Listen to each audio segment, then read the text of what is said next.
You are about to enter the Red and Rev Sports Show experience. Get ready for some real sports talk from some real sports fans who were real sports athletes who have sports knowledge.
Oh boy. Good morning, everybody. Good morning. We are here. We are live on a Saturday, the last Saturday in August. And you know what that means? It's time for some college football, ladies and gentlemen. Some good old college football. Everybody that hadn't played, look like they're going to play today. We got some rivalry matchups. We got to talk about that. We got to talk about the NFL rosters. They all are complete now. We're going to talk about some players trying to get them bags. Two got their bags. One is on the way. We're going to talk about the Braves report and everything sports related coming up on the Red and Rev Sports Show. Stay tuned.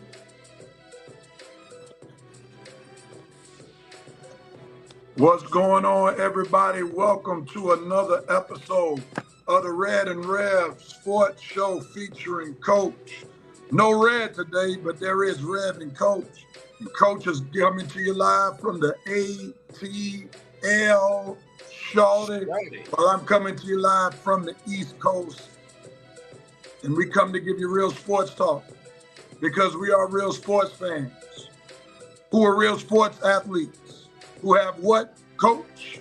Real sports knowledge. So hang out with your boys, Coach and Rev, for episode 340 of the Red and Rev Sports Show.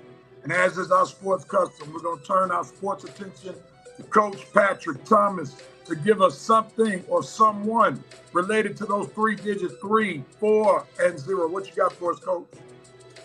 Well, I had to go back in the Wayback Machine again, taking it back a little bit. I'm going to go back to a man who was, during his time, was one of the most feared runners in the NFL.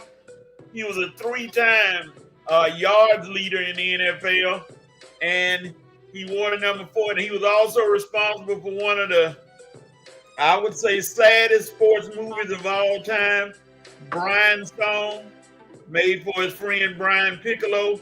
Number 40, 3-time yards leader, Gale Sayers, Hall of Famer. Hall of Famer Gale Sayers. And he played for who, Coach? Chicago Bears. Chicago Bears, one of the greatest players in Chicago Bear history. So that's dope right there, giving Gale Sayers some love. We want to get ready to get started. We thank you all for joining us. We're an hour earlier than normal because there's a game going on at 12 o'clock that I know many of our fans want to watch, and that is the Georgia Bulldogs, the number 1 team preseason, going against number 14, Clemson, and we want to be off the show in time so we can soak up what's going on with that game. And if you all see Coach Hayton just a little bit, he's waiting later on tomorrow to see his team potentially get beat down by another SEC team. But we'll talk about that later. No, I'm hating on Dabo even getting a mention. Boo, Dabo. Boo. All right, man. So we want to welcome everybody an hour earlier to the Red and Rev Sports Show. And we thank y'all so much for making that switch with us for today. No red, but we still got a show. All right, let's get ready to welcome Revanite Nation. And I see the comments in. Y'all forgive me for seeing my arm most of the show. I had some technical difficulties. I'm out of my normal habitat and tried to use this janky hotel Wi-Fi that got me for $3. Supposedly it's supposed to be good for streaming, but I can give a report. It's not good. And if you want to know the hotel, DM me and I'll let you know. But anyway, we're going to move forward and move on. We got to welcome Revanite Nation. I already see a few comments in the house. We want to welcome Winston Thornton from the Eye Test over there on YouTube. Thanks so much, man. And I appreciate the sharing. And Jameson Black, better known as Joe Black, what's up with you? The VP is in the building, wiping the sleep from his eyes. That means we know that you're normally wide awake by the time we come on at 11. If we do it at 10, you're just now waking up. Got it. He's slamming down the gavel to be in the Red and Rev Sports Show, and you could tell he's just waking up because normally he would say, I'm back slamming down the gavel to begin another fire session of the Red and Rev Sports Show, but the fire has not yet been ignited in him, so he can't ignite it for the show. I got it. He said, I'll be rooting for them dogs to beat the dog out of them kitties from Clemson. Thank you for that. No diggity, no doubt. As Winston stated earlier, my bad, please like and share this broadcast. Let somebody know what you're watching on today. Who knows? Somebody through your share might be a part of the best nation in sports talk. I'm talking about Revanite Nation. All right. So please like and share if you don't mind. All right, Coach, let's get ready, rock and roll. And Revanite Nation, y'all know how we start our show with our dope, nope, and cope moments for this past week are dope. What we really liked, what we're elated about, nope. What we're shaking our head, shaking our finger about, cope. What we're trying to wrap our minds around in the sports world this week. So y'all may have to forgive me because due to the technical difficulties, I may not have all my sounds today, but I'm going to try to find some that are appropriate. Nevertheless, Coach, what are you doping on, sir? What you got? My dope moment goes to one, and it's been brewing all year. Caitlin Clark, who went in hostile territory in Chicago and decided to completely dismantle the Chicago Sky and the rivalry they trying to create with her and Angel Reese. I don't think it's a rivalry, but they want to try to make the narrative and beat them down 100-81. They scored 100 points. Clark herself had 31 points and double digits in rebounds. So that was a performance. She said, hey, she was feeling good. So my dope moment goes to Caitlin Clark for the Indiana Fever. They are 16-16. Won the most game they done won in a while. So, hey, Rookie of the Year might be over. All right. No sound, Coach, but I love the dope. I'm going to stay with you with the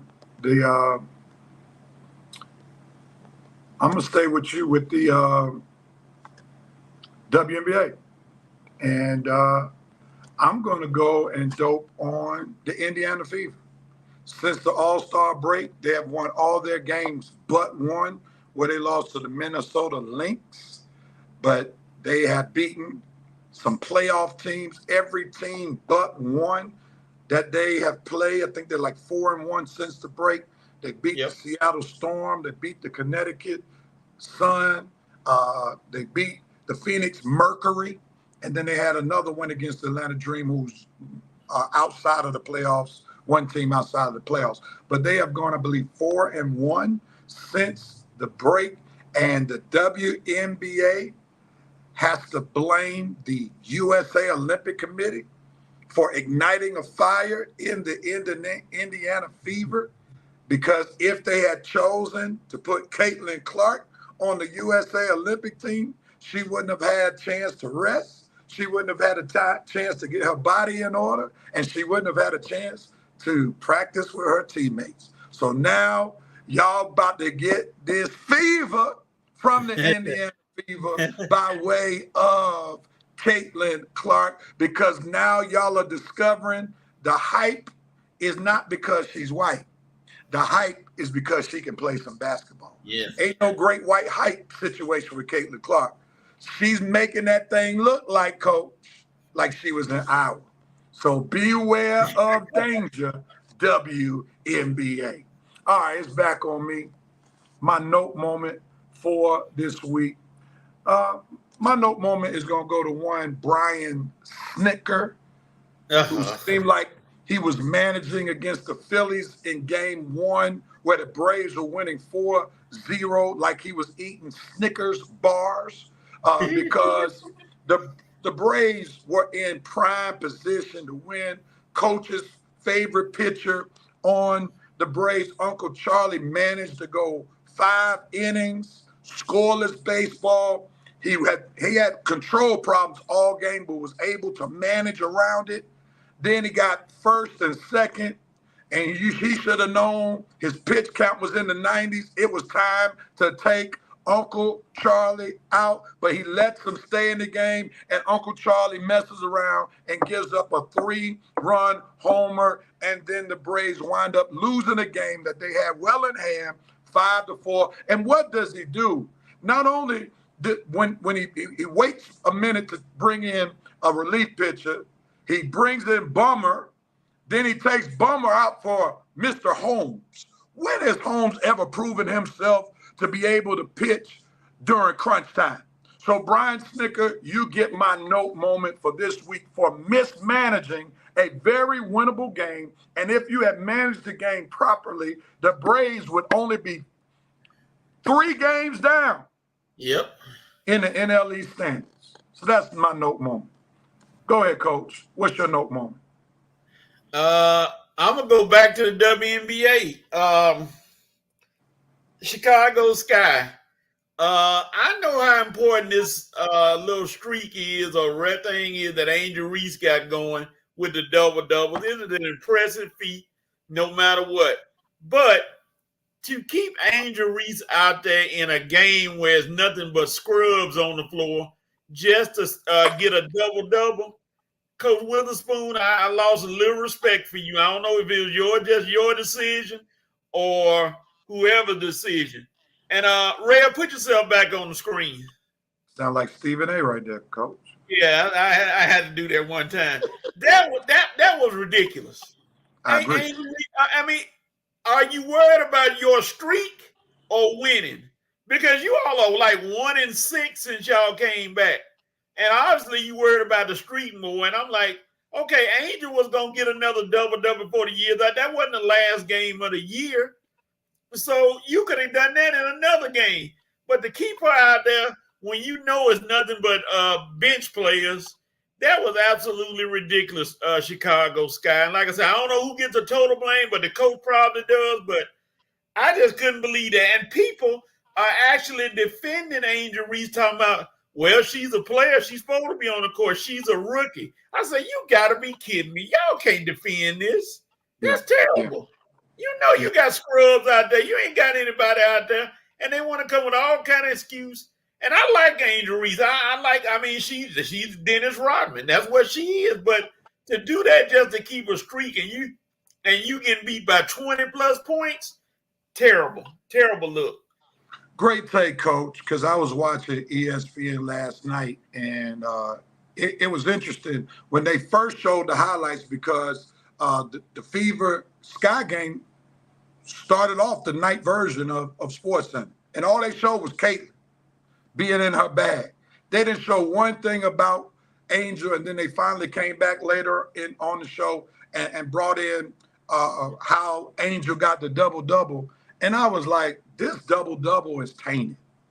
You know, when you just thinking about the streak rather than winning the game, that's unfortunate.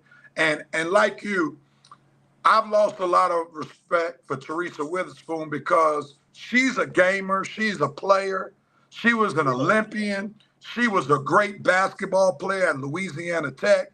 She was on the Olympic team, so she knows what real competition looks like. And when you are selling your soul as a coach just to keep a streak alive, when you should have proven a point to Angel, don't get your head busted.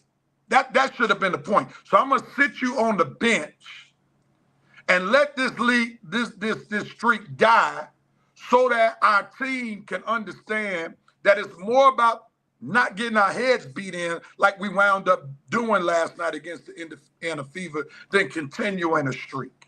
So, yes, Coach, you were right on the money with that take.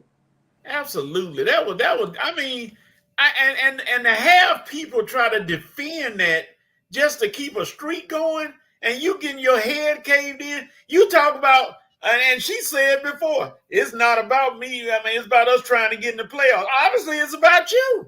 You don't care about the playoffs. I mean, you don't know.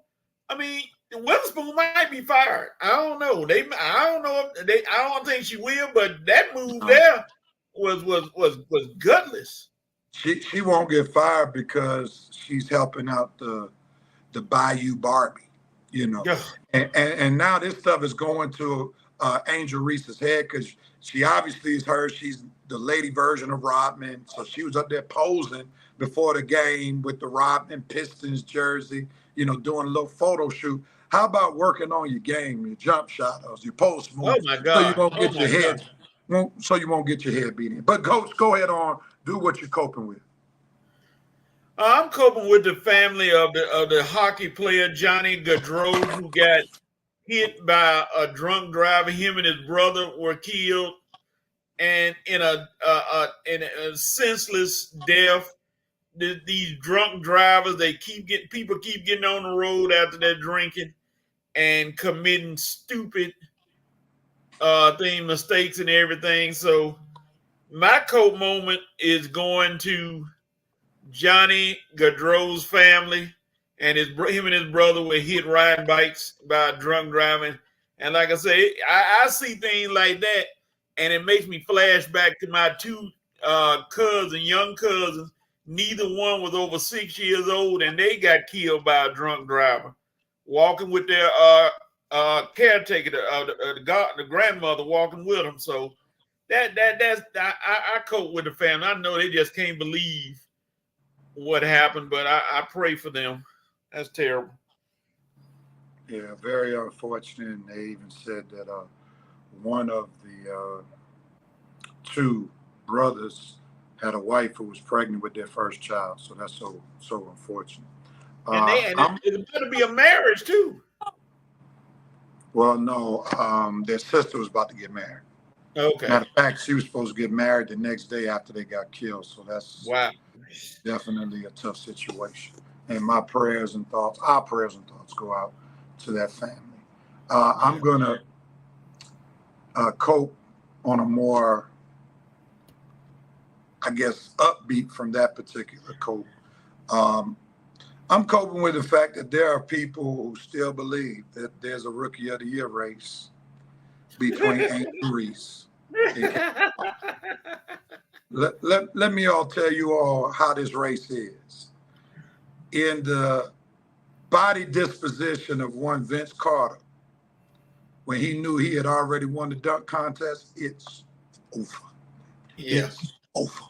All right. There's no more speculation. Angel Reese, you fought the good Rookie of the Year fight, but now it's over. It's over. All right. Caitlin Clark, hands down, is the Rookie of the Year. If there were any doubt, the doubt has been put to bed, because Caitlin Clark, get your trophy ready, baby. It's coming to you. And it ain't because she's white. She's just the best Rookie of the Year.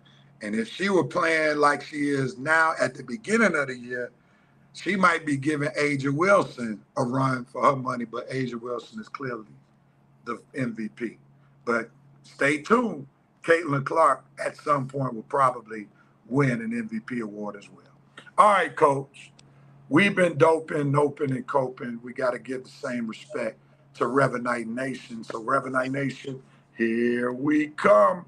What are you doping, noping, and coping with? And for it to be early in the morning, they surely are doping, noping, and coping on today. All right.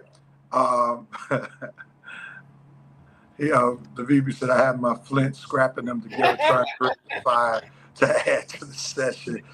Jameson Black doping on Georgia Tech, beating FSU in Dublin, no doubt about it. We give Georgia Tech a hard time on the show, but Georgia Tech did their thing. I guess we didn't think about Georgia Tech since Coach and I were on the sports roundtable with Horace the other day, and we gave Georgia Tech their props the other day. The Winston is doping on Caitlin Clark, going off last night, 30 and 10. That sounds like going off to me. Good morning to you, Sister Harris.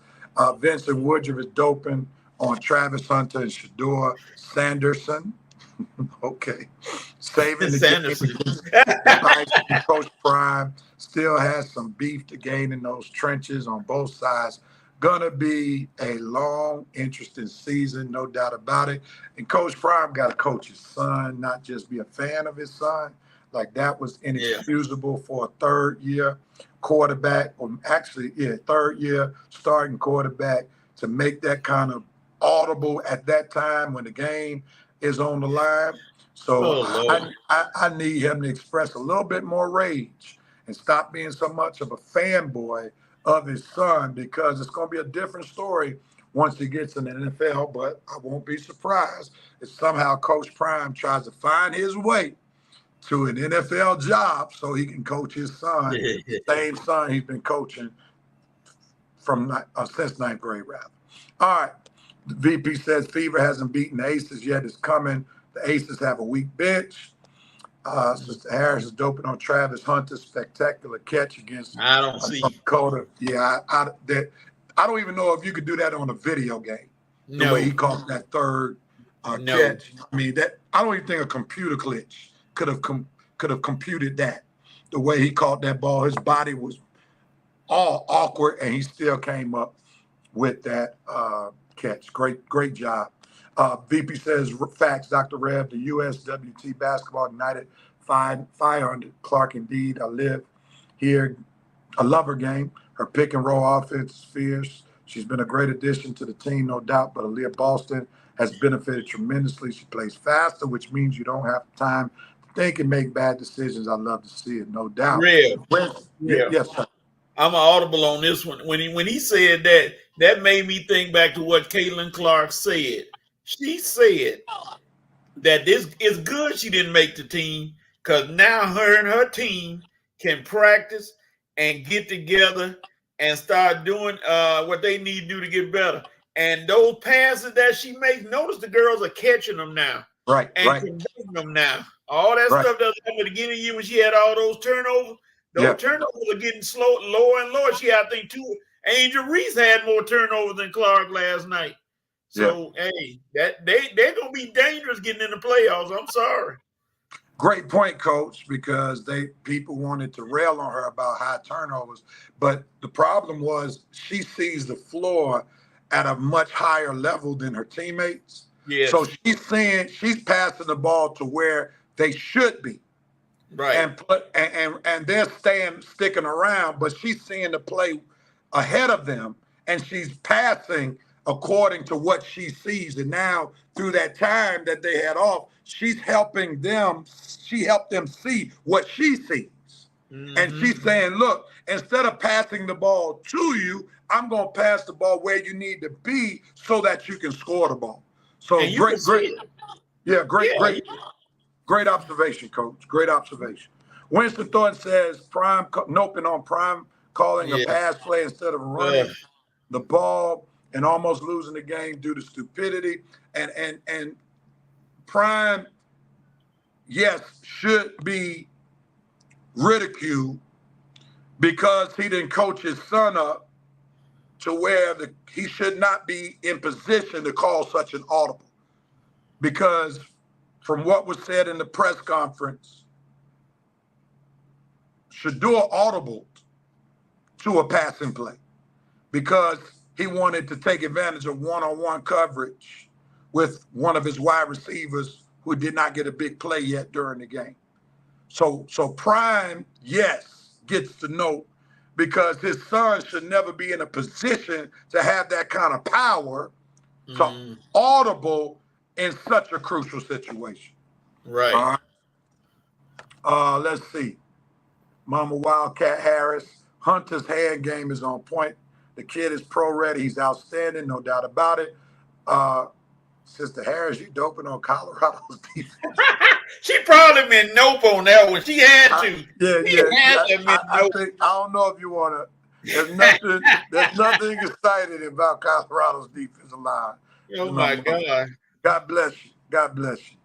Maybe you forgot to put the N in front instead of the D. All right, we'll give you that. The VP said, I agree with Coach.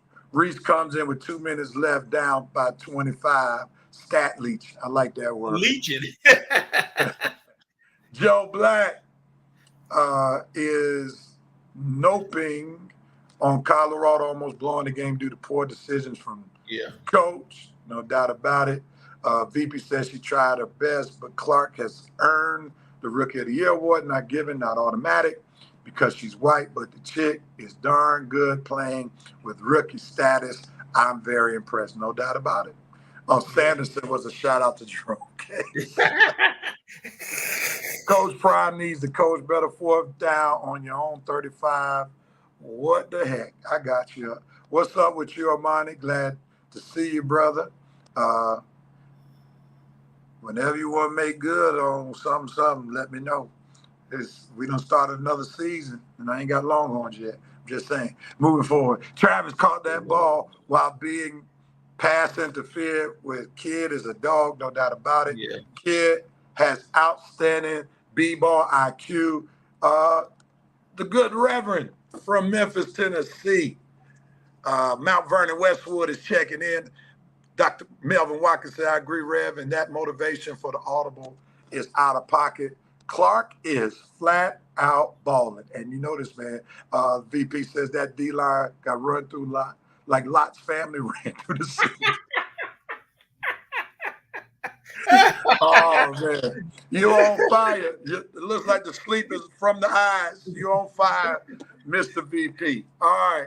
Thank y'all so much, Reverend Nation, for chiming in. As always, you all make this show what it is. So, Coach, we talked a little bit about college football earlier this week. We had the awesome opportunity to be on the Sports Roundtable with our guy, Big Horace, on this past Wednesday night. And we already got a little bit into the college football that has already taken place. We know Georgia Tech had a great victory, arguably the best victory that Georgia Tech has had in years, and there's no hyperbole in what I'm saying. Brent Key has coached these kids up. We'll see if he'll be able to sustain it and have a bowl winning season. So we'll see what happens. But nevertheless, Coach, just in general, what are you looking forward to as we approach the games this weekend?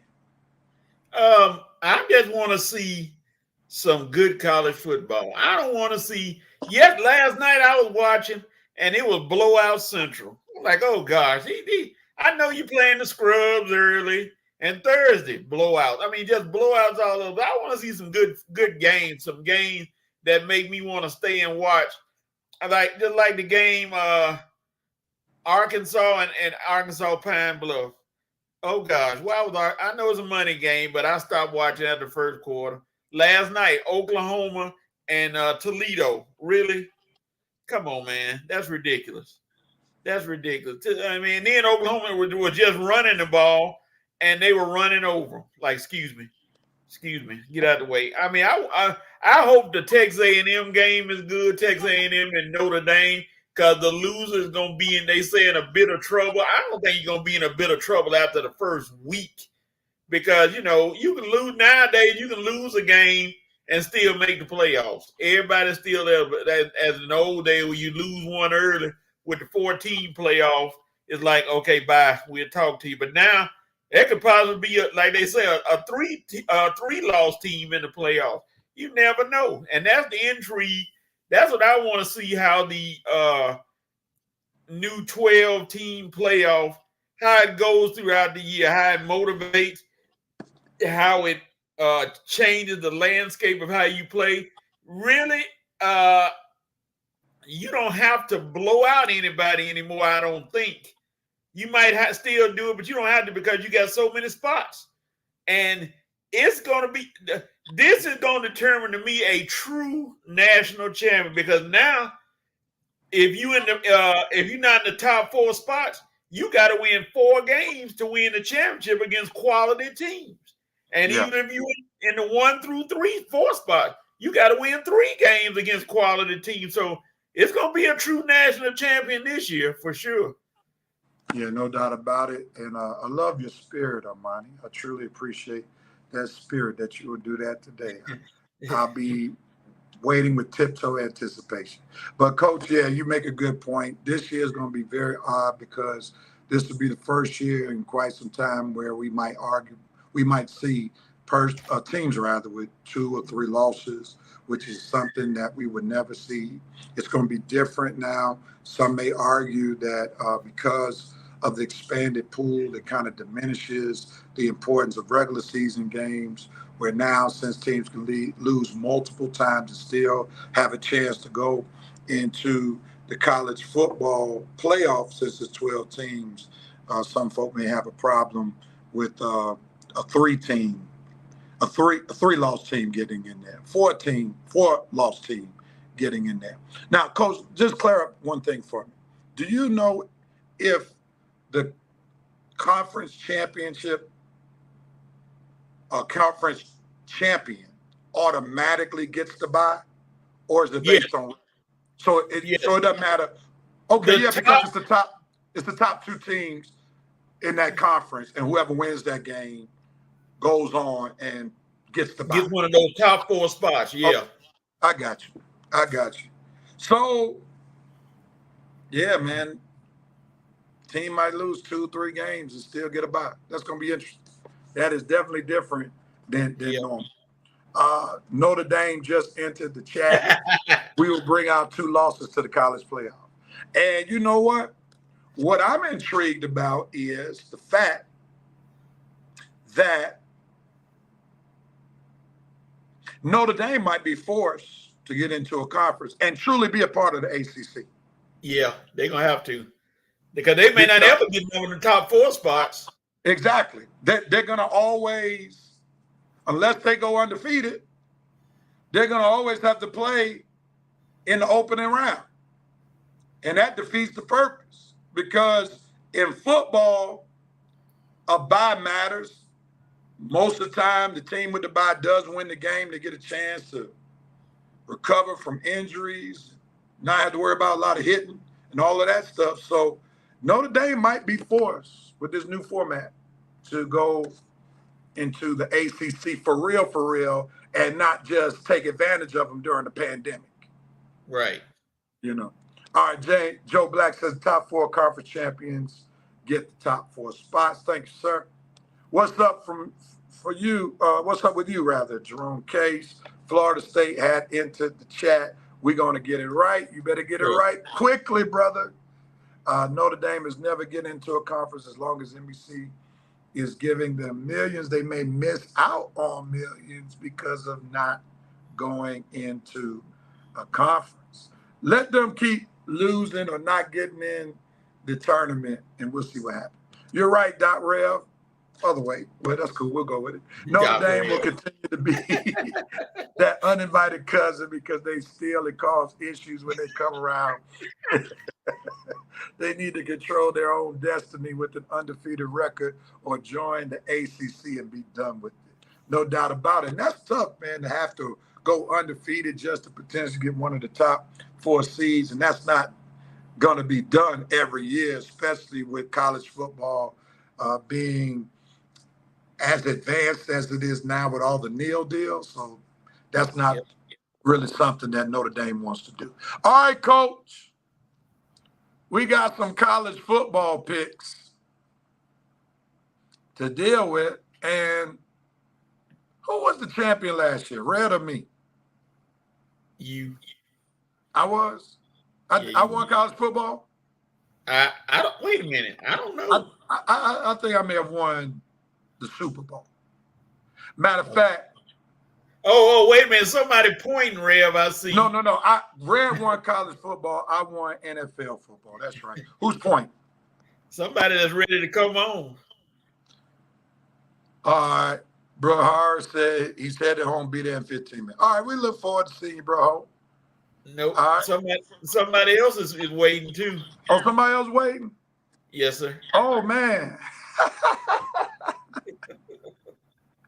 Oh, man. Is he ready to pay his debt, Coach? He's smiling. Is he ready to pay his debt? Red Sports Show Society. Are you ready to pay your debt, man? Yes, sir. All right, man. So we'll be looking in our cash apps after the show. Wait a minute. Welcome the long lost cousin of the Red and Red Sports Show, Armani Newsome. Look what the wind, the sports wind has blown in today. How are you, sir? What's going on? I'm good. How are y'all? All right, man. You okay? Hey, okay. All right, man. We'll go with that. What were we about to say, Coach? Where the piano? Oh, no piano, man. Hey, no piano today. We had to rearrange. Okay. And the VP is happy to see his lieutenant song live and in living color. Horace says the interest will be how NCAA get the most money with 12 teams. Yep. It's going to be a lot of money, man, because now more of the bowl games are going to be meaningful. So that means more money. Yep. And you all know these college fans travel. So it's going to be more money for the game, more money for the cities that are hosting the games.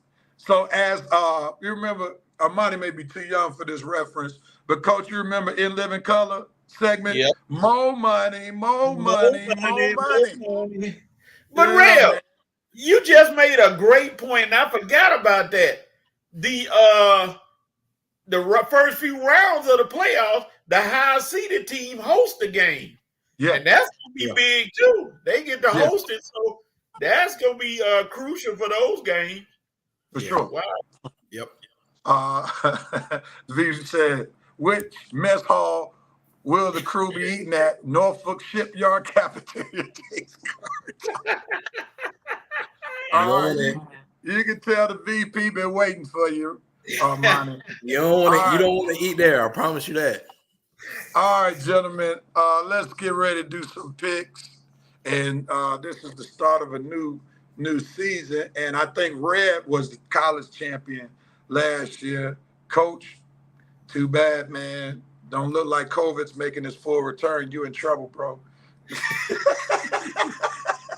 They got 3.1.1.1 coming, so you better stay tuned now, you know. Yeah. Don't get over with. All right, man. So, Coach, once they start getting the mask, you in the game, bro. All right, Here we go. All right, so we got some games that we're going to pick. And the VP said, great to see you, Armani. Great to see you, VP. Look at it. There you go. You have one heck of a shaving profile winning. I do. All right, gentlemen. So we got how many games to pick? 5 games to pick on what's legitimately the opening week of college football. So let's get some picks, music. Y'all ready? Yes, sir. Nobody's in first place. So we'll start with Armani since he decided to grace us with his presence today. All right, first game. Miami versus Florida. An in-state rivalry, I guess. So, Armani, who you rolling with, Miami or Florida? I think I'm gonna go with the better quarterback today. I'm gonna go with Miami. Florida, it just seems like they can never get it together. They can never get it right. They got a good running back down there, but I think Miami just got the upper hand as far as the quarterback and the talent around him. All right, Coach, who you rolling with? I'm gonna go in a slight upset with Florida. This might be the only game they win, according to their schedule, because they got one of the most brutal schedules in NCAA this year. If it ain't number one, it's in the top 5. This might be I still can't trust Miami. It's just something about them. They talking about they're back. Every year they say they're back. They're like the Cowboys. We're back. And then they fold up like cheap tents. So I'm like, hey man, talk to somebody. Win some, then come back. I'm going with Florida. All right. I'm gonna go with Armani in Miami. I think Cam Ward has a lot to prove transferring from Washington State. I'm not sold on Florida's quarterback, Graham Mertz. Not at all. Nope. The crystal ball coach at Miami, he better get the crystal ball rolling in Miami, so people in Miami actually believe the U has made a return. So I'm going to go with the U for the win. All right, Reverend Knight Nation chiming in. Good morning to you, Brother Dana Johnson. You got Miami. Jerome Case rolling on that Miami trade. He says the U for the win. He says, the VP says, I'll take the Canes. They're in a bit of disarray right now. The Canes should start their season off right. He says, Maury Throw's ears are burning right now. I know that's right. Shoot, he should have been here for the one time most of the folk besides Coach takes his Miami team. And Roy Michael Johnson, what's up, Mike? The great coach, state champion coach of girls basketball in Griffin is tuning in. He's taking Miami as well. On to the next game, Coach. We already know who you're taking, but we need to know why you're taking them right now. Who you got, Coach? Well, USC has done some things in the offseason that I'm kind of enjoying. They beefed up their offensive line. Their average offensive line, the average size is like 310 pounds. So they got that offensive line right. Miller Moss, I hope people don't look. People are telling me, talking about How in the world, Miller Moss, he threw 6 touchdowns. I'm like, who cares? I want to see what he does this year. Because if he doesn't do it this year, there's a young man in Carrollton, Georgia, who's ready to come in and play because he's still committed to USC. So, Miller Moss, this is your year to show that you want to keep the job. I don't trust Brian Kelly. Beside you, I don't trust Brian Kelly to do nothing. He lost his Heisman Trophy quarterback. He lost some wide receivers. They're not as strong. People are actually picking them in the middle of the SEC. I can't believe they're picking them in the middle instead of in the upper echelon. That's what they're saying. They're not going to be, with the addition of Texas and Oklahoma, they're going to finish in the middle of the SEC this year. So, I don't know. We'll see. I'm going USC. Now, Coach, you know your USC bias showed up in your take for why For real. USC, because you talked about how LSU didn't do much with their Heisman Trophy quarterback. Your team and your coach, Lincoln Riley, regressed Yes. with a returning Heisman Trophy quarterback. Did we forget that? So what makes you think Lincoln Riley is going to do more with less of a quarterback? Well, to that point, Reb, I'll give you this. He did make a move that I hope it works out. He went out and got UCLA's defensive coordinator to come to USC. And this man, UCLA's defense was in the top 15 in the country. So we'll see if it translates, if he brings that same defensive intensity. Because that's why they lost the game. Because Caleb Williams was putting up 30. Defense was giving up 50. So now, I hope it works. Here's the thing. Even if the defense gets better, the offense is going to take a step back. Yep. Caleb Williams is on another level than the guy who's behind center right now. I know he put up 5-6 touchdowns in an insignificant bowl game, but the offense going to take a little step back without Caleb Williams, unless Caleb Williams is overrated at USC. Who knows? Well, one name to listen for tomorrow's game, and I'll leave this with you. One name to listen for, Zechariah Branch. That's all you need to remember. You remember, if you know Zechariah Branch, that's going to be a difference maker. He's a punt returner, kick returner, wide receiver, and he'll line up in backfield at times. He's a Swiss Army knife, so watch for his name tomorrow. All right, even though you want me to look out for that Branch, I ain't riding on that Branch. I'm going with LSU. I'm going to go with LSU. I got more faith in Brian Kelly, who's done more at Notre Dame and LSU so far than Lincoln Riley has done at USC. Lincoln Riley, to be honest, has been a huge disappointment. And I've seen what he's done with quarterbacks, but I haven't seen him do much with complete teams. So I've seen what Brian Kelly has done, and I think LSU, in his third year, they'll take a step up. So I'm going with LSU. Who you got, Amani? Yeah, I'm going to go with LSU, man. That's the reason that Lincoln Riley ran from this SEC work, and he finna get that. He finna see why tomorrow. It's a reason he left. He didn't want none of that SEC work, no parts of it. He wanted to go to a conference, which was a little bit more easier. Hey, all right, well, now we finna find out why on tomorrow. Well, he wound up thinking he was dodging one tough conference and wound up landing in another. Even though the Big Ten is not the SEC, it's SEC light. Yeah, it's SEC light. Yeah, it's SEC light. So, all right. Let's see what Rev Night Nation. VP said the Trojans will burst and LSU will be declared the daddy of this game. No need to wait 9 months. Jalen Johnson got LSU. Jerome Case, USC always trust in Trojans. My goodness. Roy Michael Johnson said LSU, SEC all day long. All right, it's on me. On to the next game. This is the Monday night game. And if Florida State is worth anything this year, they got to win this game. After coming off the embarrassment of being a highly ranked team, even though it's preseason, and losing to the Georgia Tech Yellow Jackets, who are no longer in that dinosaur offense.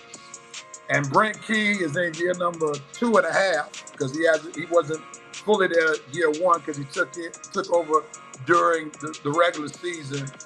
But I really think he has helped that roster move forward in Georgia Tech. So there may not be any shame as the season goes on that Florida State lost to Georgia Tech.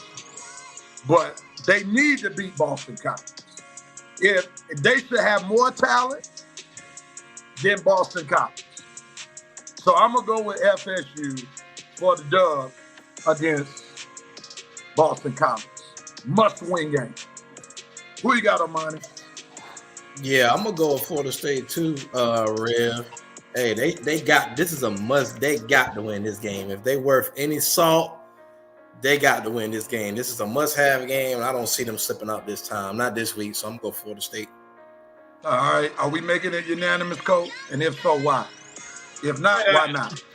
I've heard nothing from Boston College to dictate that they are going to be a good team, better than last year. So I'm going to go with Florida State. I think they circle the wagons and they decide, Mike Norvell decide to get that team ready.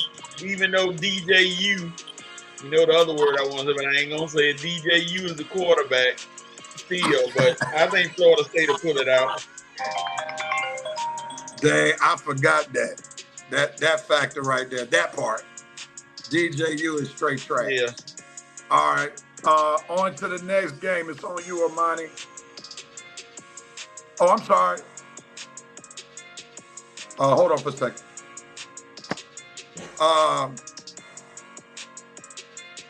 Okay, here you got indigenous people over colonizers, FSU. Bro, Dana Johnson, FSU payback from Dublin. All right, Amani. Who you got next game? Notre Dame versus Texas A&M. Who you got? I'm gonna go Notre Dame this game, man. I believe in Freeman. He's been kind of knocking at the door. So I mean, I think this is a year that he could get over that hump. But like you said, Rev, they're gonna eventually have to pick a conference because even if they lose a game or two, it's gonna be hard to be able to align them in the college football playoff. Or so with that being said, I'm gonna go Notre Dame. Texas A&M, new coach. I really don't like the roster neither. They have a lot of transfers out. So I'm gonna go with Notre Dame. All right, Coach, who you riding with? I'm going to say Notre Dame, but be careful of that 12 man in college football in College Station at night. That's going to be a big factor. New coach, new players, something to prove. But Notre Dame is unofficially on the hot seat because everybody looking at them. You don't have a conference. You are independent. You want to say you're going to get in the playoffs. And if you get in the playoffs, we're going to see how it works. So, this is a big game for both teams. The loser, they said, drops big time as far as the playoff picture. So, I'm going to go with Notre Dame. And Freeman, this is your year. You got a squad. You got a new quarterback, Riley Leonard. So, hey, let's see what happens. Yeah, this is a must-win for Marcus Freeman if he wants to keep the Catholics off his back. So he better go ahead on and win this big time. Yeah. This is his second year in a row where he's trying to transfer a quarterback to be the starting quarterback. So this Duke quarterback, Riley Leonard, better be the real deal because he's putting a lot of faith in transfer quarterbacks and not developing a quarterback at Notre Dame. So if this transfer project doesn't work, Brother Freeman, you might be on the unemployment line coming real soon. So I'm hoping that he has a big-time W tonight. But, Coach, as you said, the 12th man is the real deal in College Station in Texas. So, but I'm going to go Notre Dame as well. All right, Coach. The game that starts at noon, the game that has made us come on an hour early. Oh, I'm sorry. Before you go, Coach. I'm sorry. Rev Night Nation, please forgive me. Here we go. Roy Michael Johnson got Notre Dame riding with the brother. Dana Johnson got Notre Dame. Jerome got the Irish over fake Texas. The VP going with Aggie. Oh, The VP said Marcus had better say a few Hail Marys for this one. He said Ty Willingham just entered the championship Notre Dame. All right. On to the next. Coach is on you. The Bulldogs. Can't say the returning champions, but the Bulldogs. Preseason #1 against Dabo Sweeney, who's still fighting against the transfer portal. Who you got, Coach? Hey, you won't believe this, but I'm going to go with Clemson to win the first 5 minutes of the game. First 5 minutes. After that, then the bloodletting starts, and Clemson going to be walking home, going back. No, they at home, so they'll be walking up that hill, a little sore in the behind because they just got kicked in it. I do not like Dabo Sweeney. I go on record, if he watching the show, I do not like you, sir. And I never will like you. I hope you get beat by 70. Like some of these games happen this weekend. I hope Georgia, like I told somebody today, beats the anti-lock brakes off Clemson. Now, Coach, it's a neutral site game, even though it's more like a Georgia home game. They're playing at the Benz. I forgot. Yeah. Okay, well, Clemson, it won't matter. I saw them getting on the bus today. They better keep them buses warm and primed up because they're going to be getting right back on them after this bludgeoning they're going to take. Now, I got Georgia, but today is going to help me see if Carson Beck is really worth the hype. He supposedly came back so he could lead Georgia to a national championship. So this is going to help me see if he's truly the real deal, to see if he can really be a great leader for this team. Even though I wasn't a big Stetson Bennett fan, somehow he was able to get the troops to rally behind him, not 1 year, but 2 years. And he was the leader of those two teams that won back-to-back. Carson Beck seems like a little bit too even kill for me. I like my leaders to be a bit more fiery, and he seems like he's kind of cool for school. And I'm a little concerned with this Neil because he's telling everybody he's driving a Lamborghini. Then he got this high-profile girlfriend in Miami. So as Coach would say, I got some concerns. But I think Georgia's going to overwhelm Clemson with all the talent that they have, even though Georgia's a little wounded at the running back spot.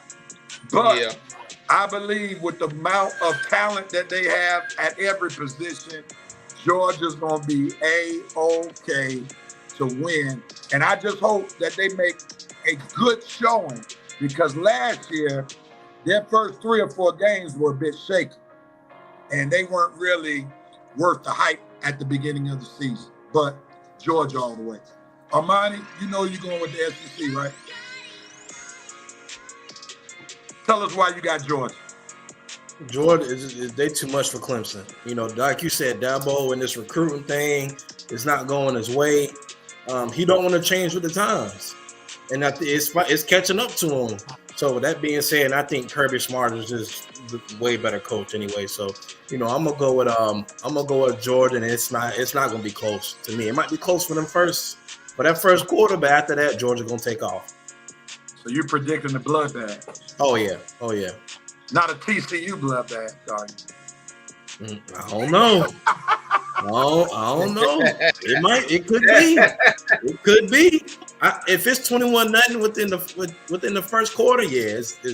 It's gonna be a bloodbath. It's gonna be a bloodbath. It's gonna get ugly. Roy Michael Johnson got UGA easy.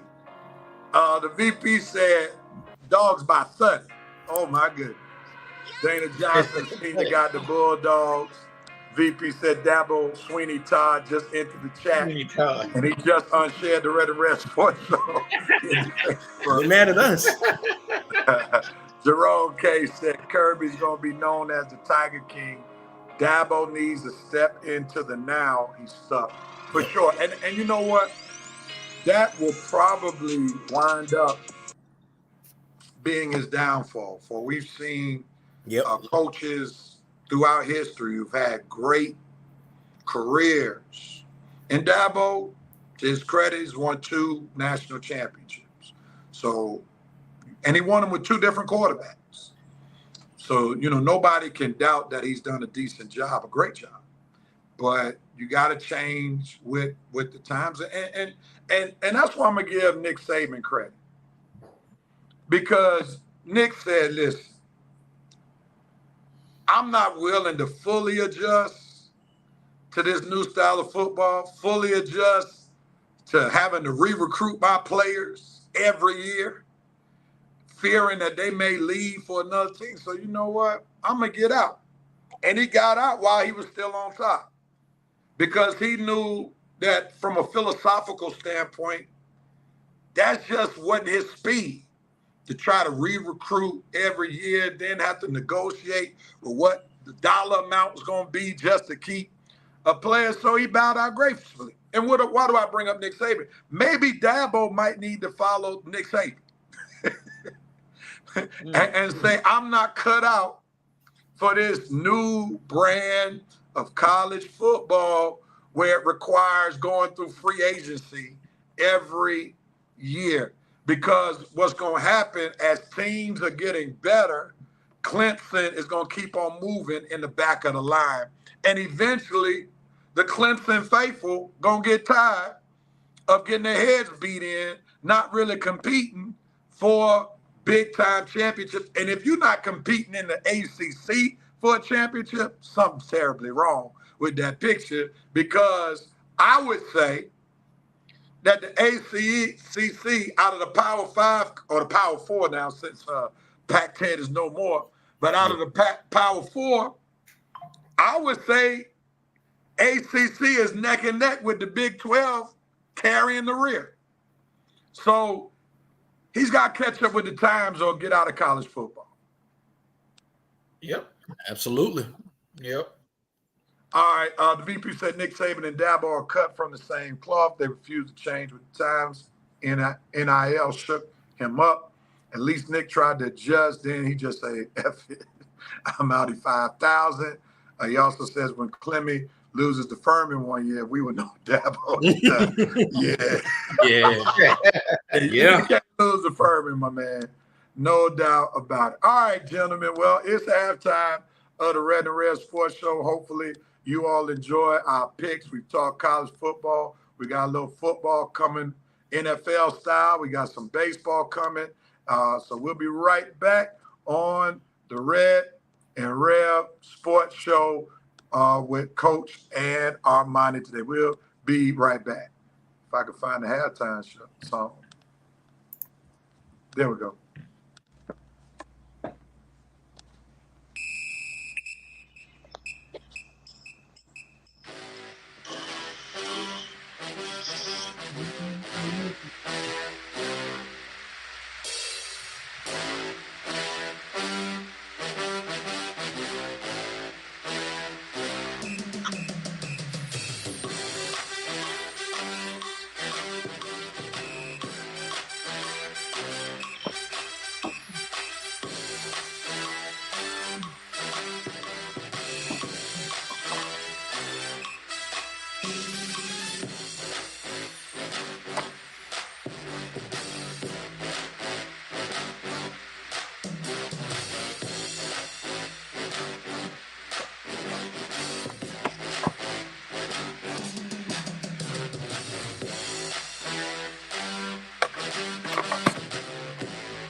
And we are back for the second half of the Red and Rev Sports Show. And we are glad to have Revenite Nation still with us. There is a presidential sighting in Revenite Nation. Speaking of catching up, y'all start early. Yes, Mr. President, you need to take your, you need to check out the page. We posted it last night that we were going to be starting at 10 a.m. because there's a big game at 12 p.m. So we wanted to start off a little early. All right, but we're glad to have Mr. President. Jerome K. said this is why folks hate Coach Prime. He wasn't beholden to the past, and he embraced the now and is creating a culture the kids want to embrace. I bet Dabo is sick to see Coach Prime's success. Now, let's define what success is. Yeah, I was about to say, Rev, I was kind of confused because I mean we struggling against North Dakota State. They're not a good football team, but yeah. What success? Like financial Dabo success, got two. no doubt. Now you talking about now. So if you're talking about Bringing the eyes. financial success, yeah, Boulder's experienced a lot of success. Yeah. You talk about marketing success, yes, there's a lot of marketing success. But when it comes to W's and L's, there's not a lot of success that Coach Prime can say on the Power 4 level. Yeah. Yes, success Jackson, but he never won the big one, the Black College Championship. But and then if we look at what we saw on Thursday night, It's pretty bad. I don't know if there's going to be much success W's and W-wise this coming season in Colorado. If I'm a Colorado Boulder diehard fan, I was troubled by what I saw when there was no difference between Colorado's defensive line from North Dakota State's line, no difference between Colorado's offensive line versus North Dakota's offensive line. They played Colorado toe to toe. Mm-hmm. So that's a bit troubling when you know these Power 4 teams in the Big 12, they got a lot of depth. So I don't know. I don't know if we want to talk about success. All right.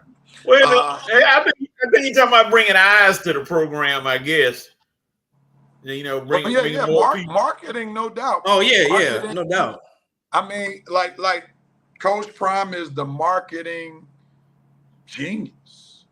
I mean, the stuff that they do on Instagram, stuff they do on TikTok, second to none. Got his son doing big time things with the telecommunications, but at the end of the day, if they don't put the W's to match all the marketing, then it's really all in vain. So, you know, and one of the things Coach Prime's gonna have to realize,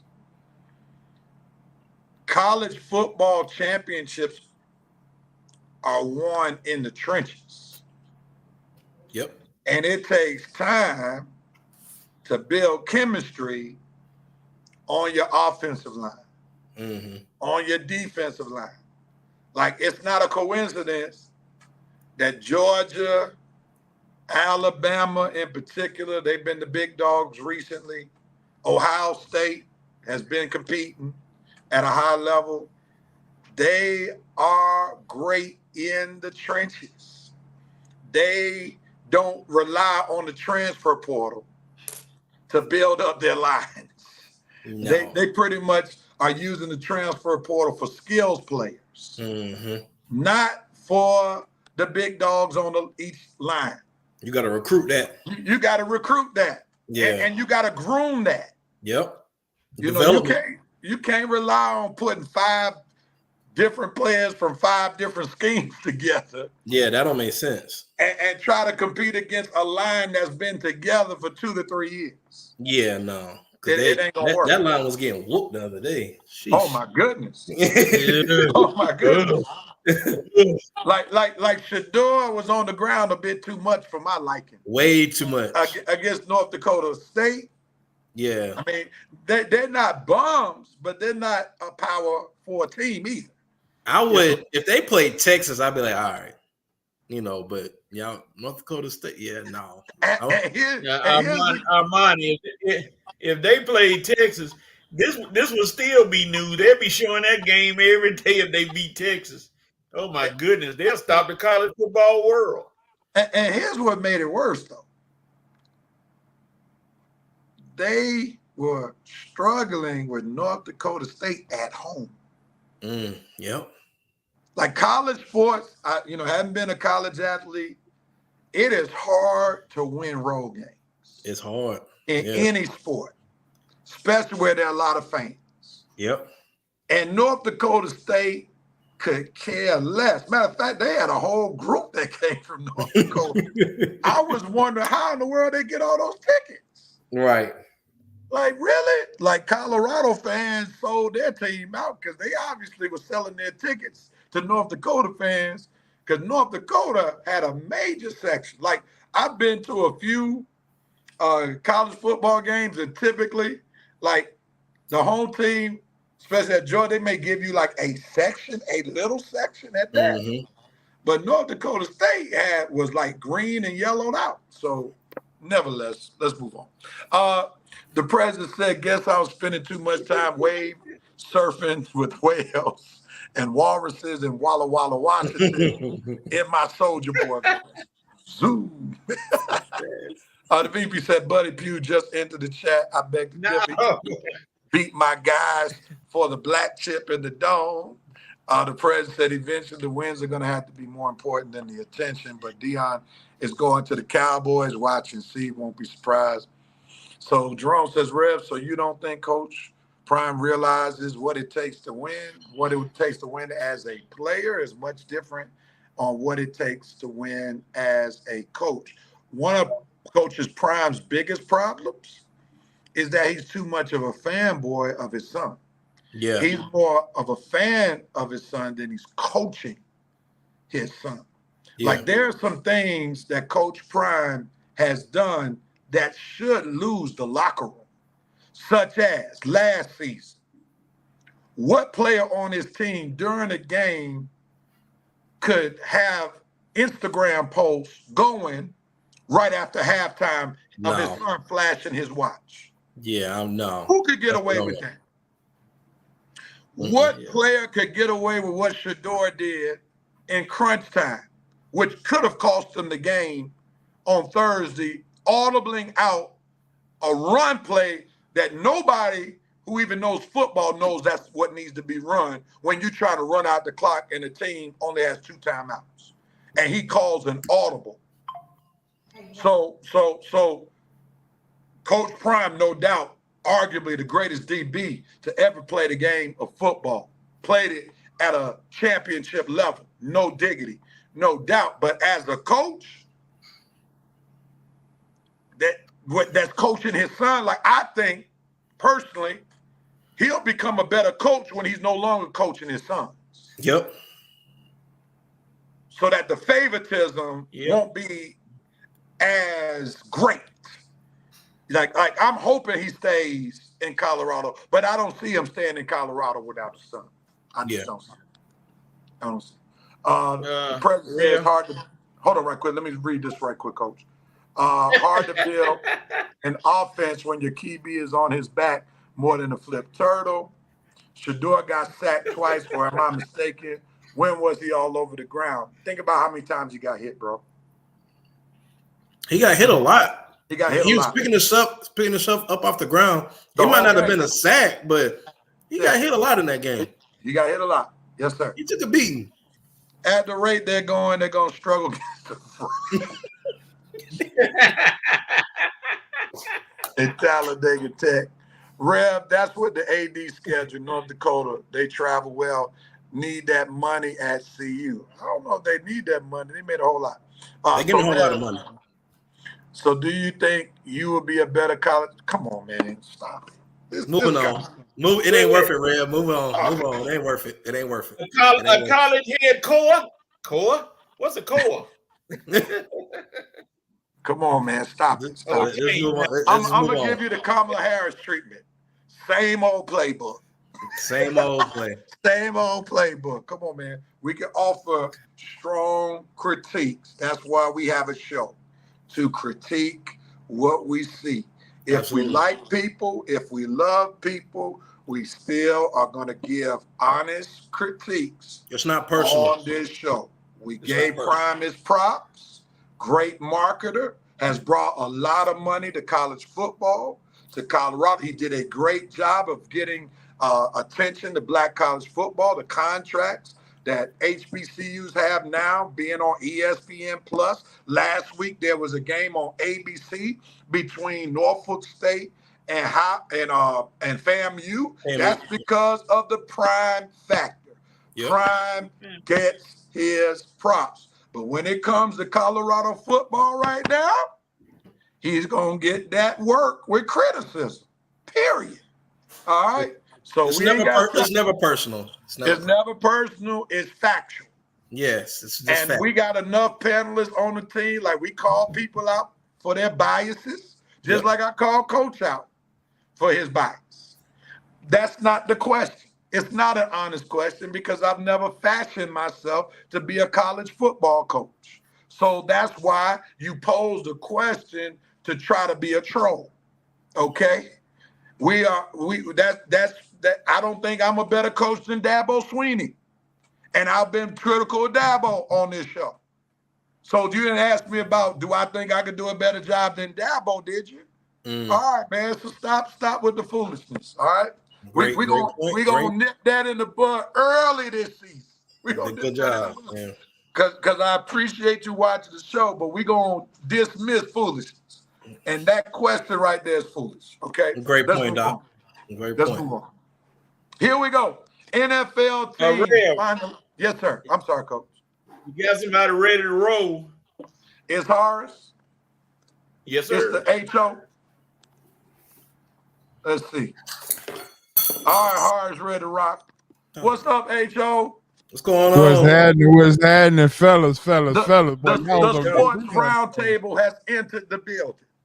Yeah, y'all was on that Sanders train, boy, and I want to just add to it before we move to the NFL.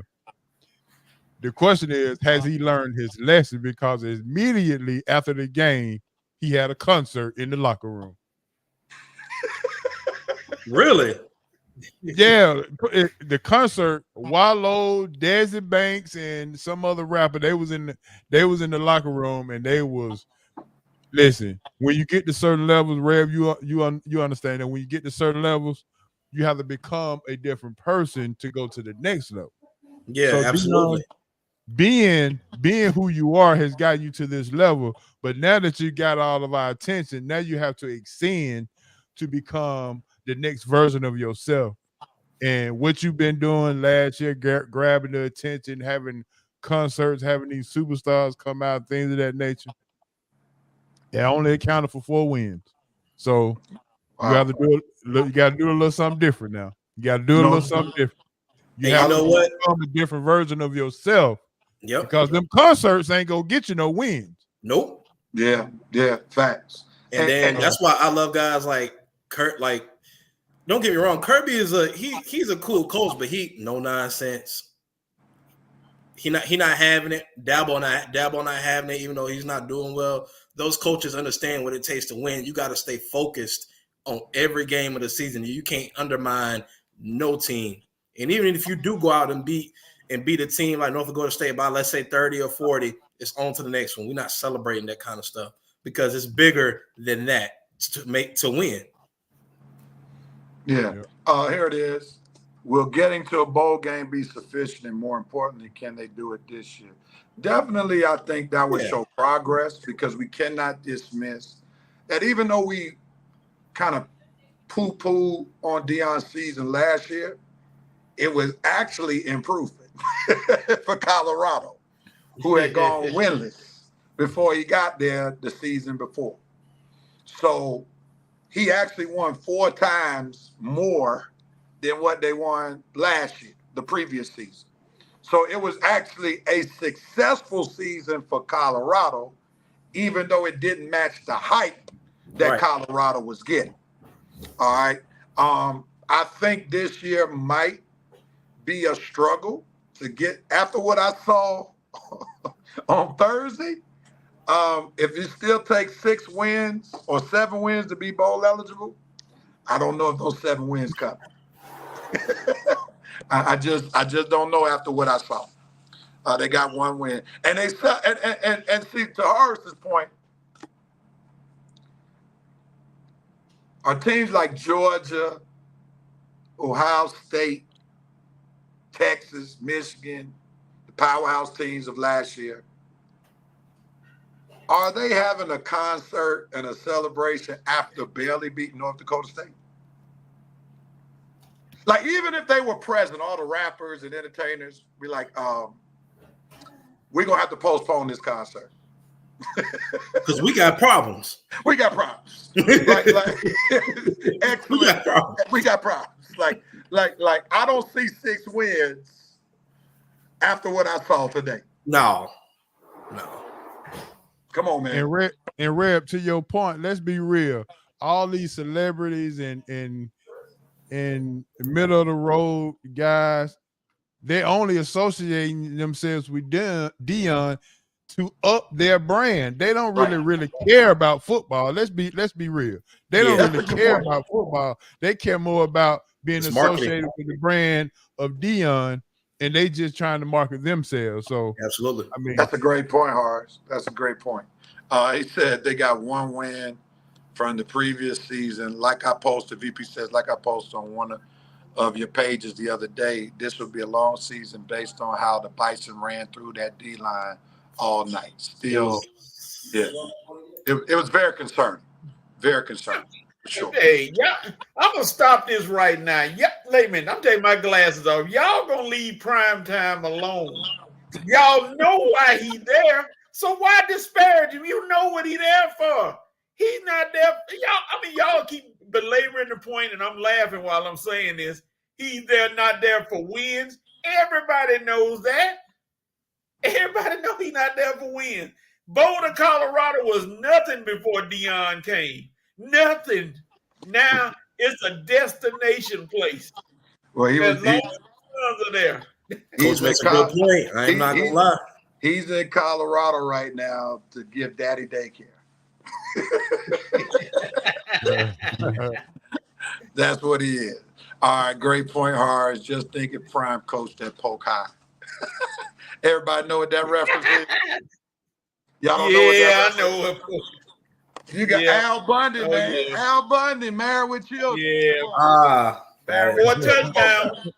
Touchdown, baby. Man, I need to go see where I can stream that. Married Children was great. All right, man.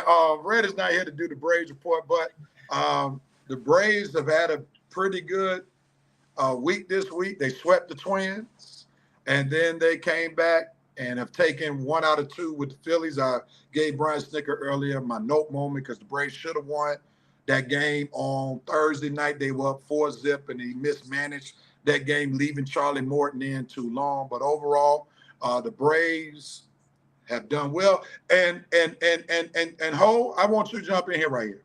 Okay. We got to give credit to AA because when I'm looking at this batting lineup, they actually look like a formidable playoff team. He has worked the waiver wire.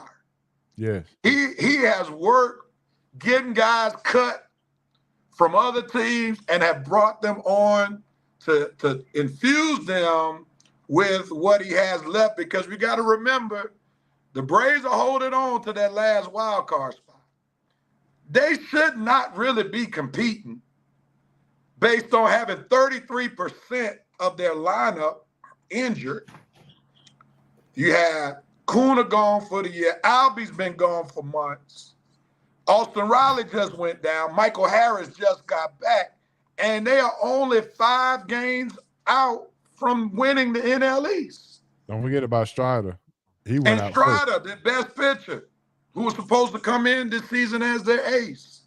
So, and then AA gets Laureano, who's been playing good defense, and his bat is starting to pick up speed.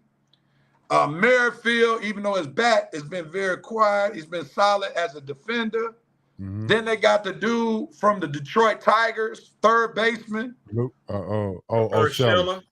Urshela. I mean, and they actually look like a decent lineup. So even though Big A did not, I mean, Double A didn't pull out the trades that we really wanted. Besides getting Soler back and Luke Jackson, he could have left him in San Fran. But anyway, I think we got to get off Double A little bit because he's retooled the team where they can at least be a formidable playoff team. What says you, Double A? I mean, Hope. Well, I would say this. We know he can pick diamonds in the rough.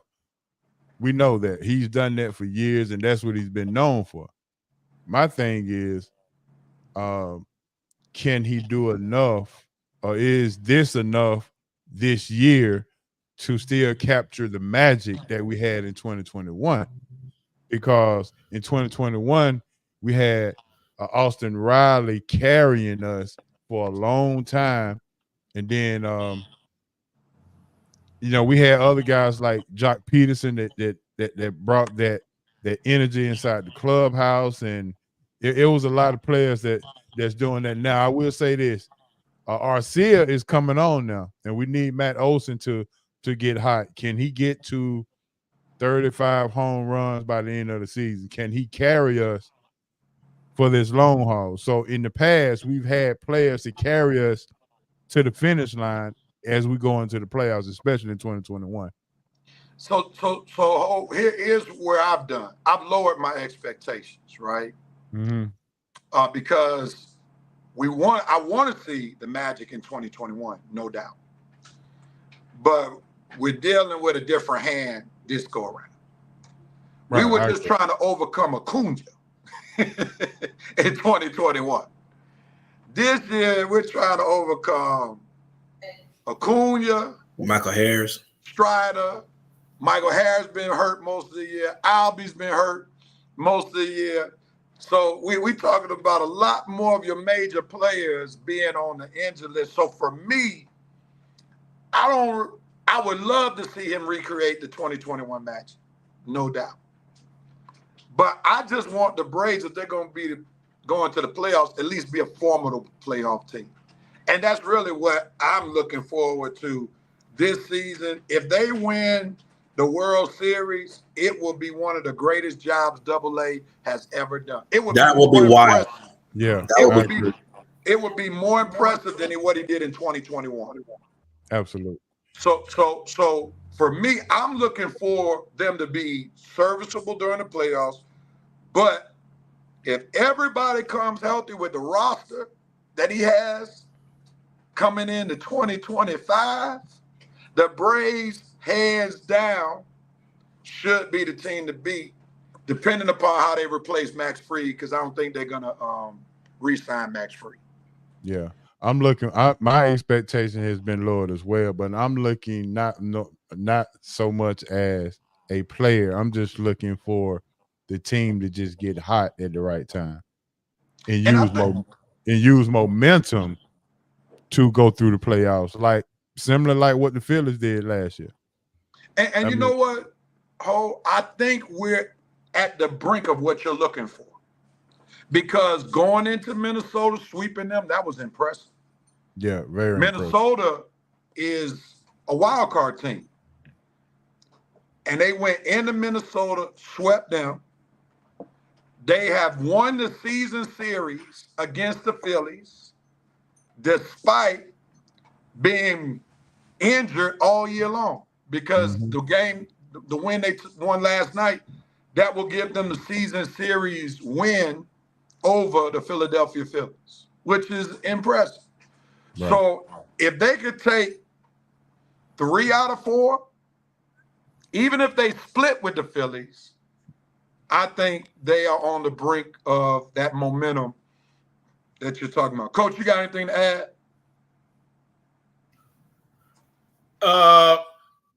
Quietly, and I will say quietly, Matt Olson is starting to catch fire. He hit Everybody forgetting about Matt. Matt got 25 home runs. I was about to say that same thing. Yeah, he had two He is monster co- home he- runs Thursday. Yeah, he did. I was about to say the same thing. Ask the Philadelphia Phillies what coach said it ain't right. Yeah. And the MVP is still doing his thing. Marcel Ozuna, the MVP is still doing his thing. He might not be the MVP of the league, but he showed the MVP of the Braves this year. Absolutely. Now, I've been critical of Snicker, but I like the adjustment that he's made with the lineup. Like he's moved some people around. He took Michael Harris from the leadoff position, moved him down. Arcia's down to kind of balance it out. And you got Merrifield at batting leadoff right now, even though he's not been doing great. That's still good that he got Soler, Ozuna, and Olsen coming right back 2, 3, and 4. So I do like what he's done with the line. And there was a great sign yesterday. A guy who's been in the doghouse hit a home run yesterday. Y'all know what I'm talking about? No. Darno, The other catcher. Sean Murphy. Sean Murphy. He went yard yesterday, and we need him to finally wake up. That's for sure. If the Braves will do anything. All right, Coach, listen here. Here's the game plan. I'm going to leave right here with the final rosters, and then I need you to take over for 5 for 5 because I got to check out of this hotel that I'm in. All right, Coach? So be ready to DJ. VP said Married with Children can be streamed on Hulu. I just unsubscribed from Hulu. Thanks for giving me that information. All right, Jerome K still trying to make his case. No pun intended. North Dakota State, nothing Dakota State. All right, that's a play on words. I got you. Nothing Dakota State only has 157 yards, you mean? Years rushing on CU. I mean, yard. All right, thank you for correcting yourself. Yard. Here's why we can't stop the cap. North Dakota State was still in the game at the final play. And 157 yards, that's a whole lot for a lot of yards for a lower Division I team. Yeah, I was about to say that's a lot of yards. That's a lot of yards for an inferior opponent, Brother Case. Had he said 57. Texas or Georgia or even South Carolina, but you talking anyway. I don't understand. VP said use the pass down account. All right, let's move forward. NFL teams finalize rosters. Big Ho and Armani are big Falcons fans, so I'm gonna let y'all talk about the Falcons. And then Pittsburgh is coach. We're gonna find out who got a pinky toe injury, and that's why they didn't make the team and all that stuff. With Coach gonna give us the whole 9 about the Pittsburgh still. So I'm gonna start with Amani right here. Amani, are you happy with how the Falcons landed with their 53-man roster? And then also, while we were on the sports roundtable on Wednesday night, we learned of Tyler Heineke being traded to the Los Angeles Chargers. So are you happy with what the Falcons have done with their 53-man roster? Yeah, I mean, it's quite surprising. I did not expect them to come in I didn't expect them to trade Tyler, but I mean, sometimes you just gotta cut dead weight. You know, you got Cousins and you got Michael Penix, and then, Taylor Heineke. If we ever got to that point of having to play Tyler Heineke, I mean, we know that the season is over anyway. I mean, just being totally honest. But I'm glad that, we got, I don't know if we talked about free agency, that we got Michael Judon, and then we got Justin Simmons. So that was a big addition, and then to put them together and they all made the final roster. What the Falcons have now is formidable. We can win the NFC South, barring injury. So with that being said, I think that we can go into the play. We can make a pretty decent run into the playoffs, long as everybody's healthy, and I think that we can get a job done, barring injury. And we'll keep that in the highlight. All right, I got a question for you. Yes, sir. Rest in peace, Fat Man Scoop, dead at 53. Ooh.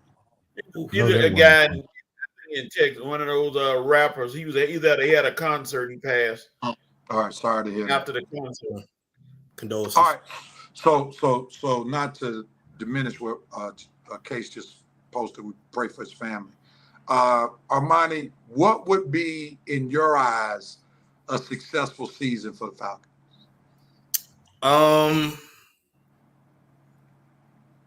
NFC Championship game. Anything less than the NFC Championship game would be a failure for the Falcons. Will be a failure. Wow. Here's why, Rev. We spent all this money. We have one of the most expensive rosters on paper, if not the most expensive roster. I understand when it comes to chemistry and all that good stuff. I get it. But you're paying Kirk Cousins north of $100 million. You give him Matt, you give Matt Judon, you brought him in. He's a 10+ sack guy per season when healthy. You bring in Justice Simmons and Jesse Bates together are arguably the best safety duo in the league, arguably. And then you have a top 5 O-line. You got a top 5 running game. You have the unicorn. I'm gonna put in quotations. We don't know yet with Kyle Pitts. You've made all these transactions. Now we get to 22 from when Terry Fontenot took over the team as the GM until now in 2024. The fruits of your labor got to pay off. It's been 4 years. You get rid of Arthur Smith. Granted, deservedly so. He got fired for a good reason. You bring in Raheem Morris. He's a head coach. I do believe that he is a head coach. He's coached the offense and he coached the defense. Now that you brought all these things together, they have to mesh, and the fruits of your labor have to pay off sometime or another. Why not this year? Okay. And plus, you have to justify drafting Pitts at 4, Bijan at 7, and then Michael Penix eventually at 7 again. So you didn't get no defensive starters in the first round. Understandably so, you end up getting Matt Judon, Justice Simmons. With these veterans on this team, mesh with the rookies, and then the second-year guys, third-year guys, it's got to work. Okay. Or we're going to start looking at them and be like, all right, Terry. Like, all right. All right, so Armani says, like the president says, NFC Championship or bust, but unfortunately in Atlanta, if the fail can't make the playoffs, somebody's getting a seat to the kitty. Getting a key to the seat. All right. So you're a Falcons fan, am I correct? Absolutely. All right, you're an old school Falcons fan. You've been rooting for the Falcons before Armani was formed in his mother's womb. Right. Yeah, I'll go back to Steve Bartkowski, Joel Williams, Bobby Butler. You had to go that far, Doc. He was calling the roll the other night. I was like, I don't even know if I was born when these guys were playing. Anyway, so you've heard Armani's assessment about the finalization of the roster. You've heard his assessment, NFC Championship or bust. Are you on board with what your fellow Falcons fan has just put forth on the Red and Rev Sports Show? As far as the NFC Championship or bust would be like apple pie and ice cream.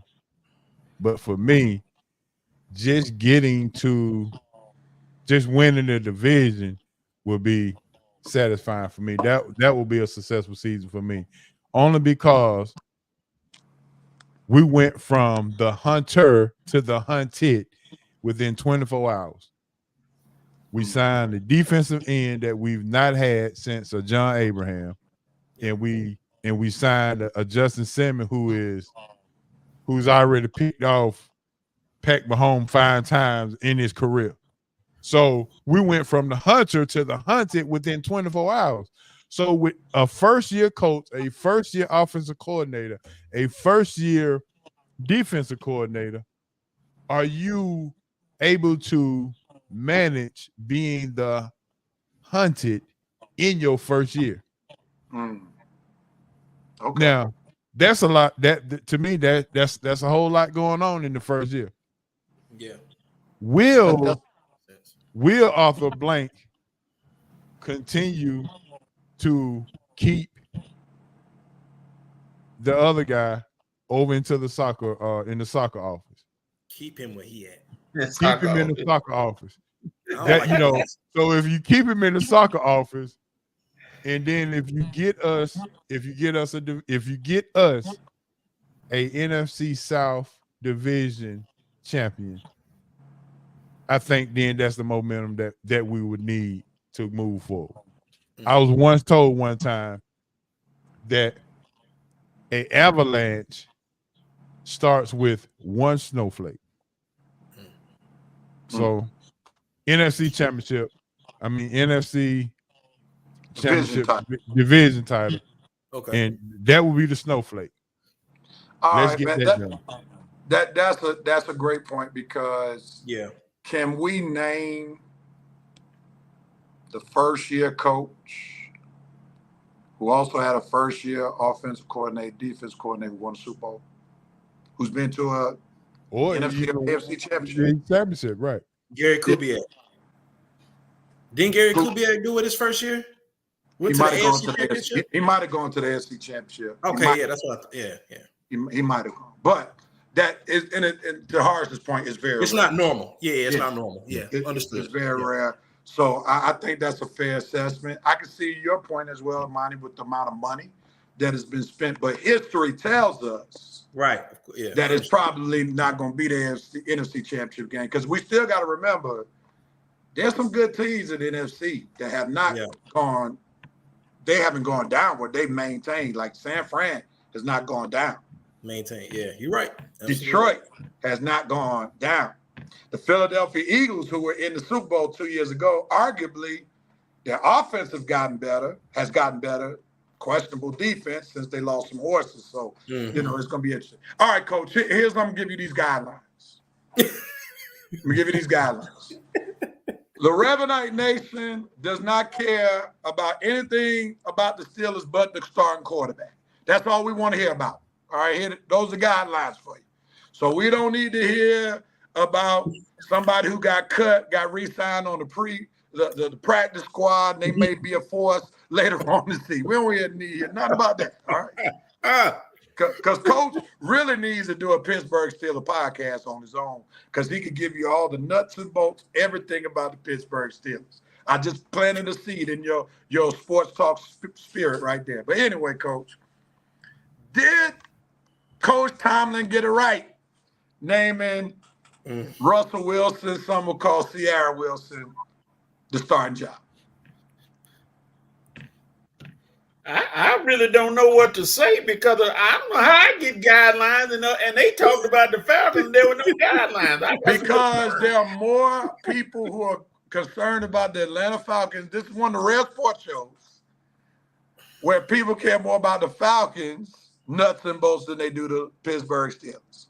You just happen to be the main Pittsburgh Steelers fan, probably throughout the whole Revanite Nation. And because we pressed for time, and I got to check out this hotel in the next 10 minutes,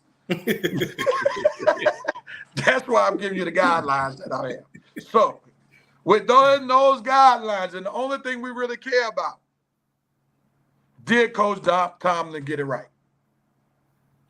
Yeah, because I'm going to look at this. How do you know if he's going to be a success if you don't try him? Game one, non-conference game. And you would rather start a veteran like Wilson, and if he fails, go to the young man who possibly could be your future starting quarterback, than to start your future starting quarterback. And if he fails, now you got an older, about to retire veteran like Russ quarterbacking. So you see what Russ can do for you. It's the offensive line got to do. And the defense is going to hold up. And Russ doesn't have to be Super Bowl Seattle Russ. He just has to be a steady, non-turnover Russ. He don't have to throw for 750 yards like people want him to. He just has to do his job well. The running game is going to be big this year for the Steelers, because that's what Arthur Smith offense does. So yeah, they got it right. All right, so here's my pushback, Coach. Let's say Russell Wilson gets off to a fast start. Then they go into that juggernaut portion of the schedule where they start playing all their divisional games, and arguably the Steelers are in the toughest division in college, in NFL. Yeah, that's a tough division. Sheesh. So now you want to throw Justin Fields into the fire. When you could have thrown him into the fire at the beginning of the season, and to me,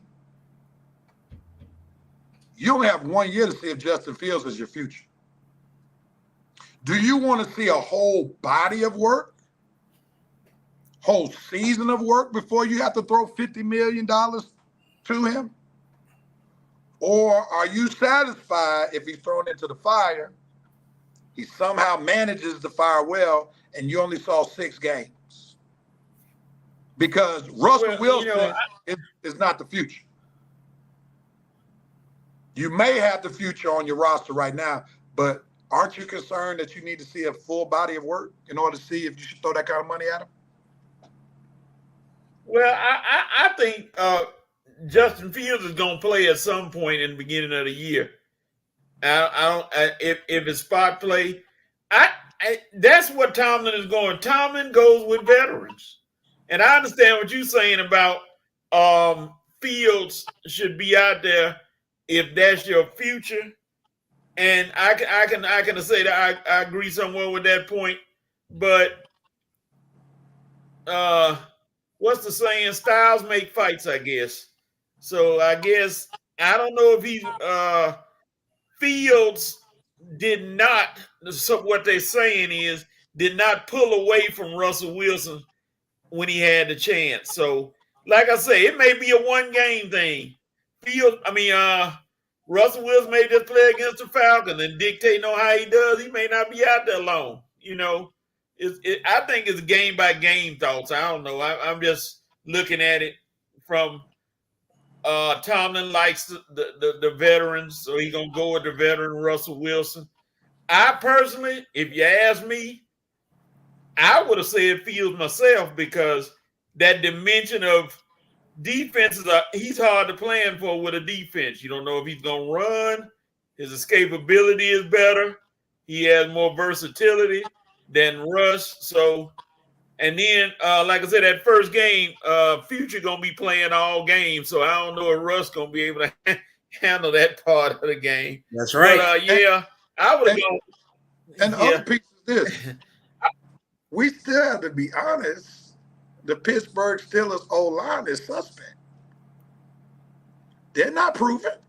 They can run block, but they can't pass block that way. Well, the run blocking is kind of questionable.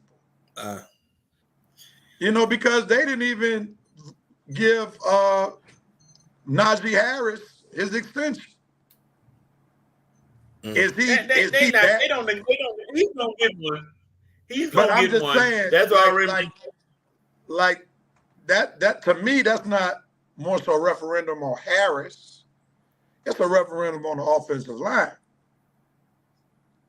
And if you already know you got questions with your O-line, then you might want to start the quarterback that can be more than just one dimension. That's just my thought. Let me get out of here. But Jerome K said, who's supposed to start over us? The problem is that Justin Fields needs to be built back up slowly because his confidence is shot. All right. Shot? Wait a minute. I don't agree with that. How's his confidence shot? I would say it could be because basically the Bears said, we're done with you. And we'd rather go with a rookie rather than somebody who has not proven themselves to us in 3 to 4 years.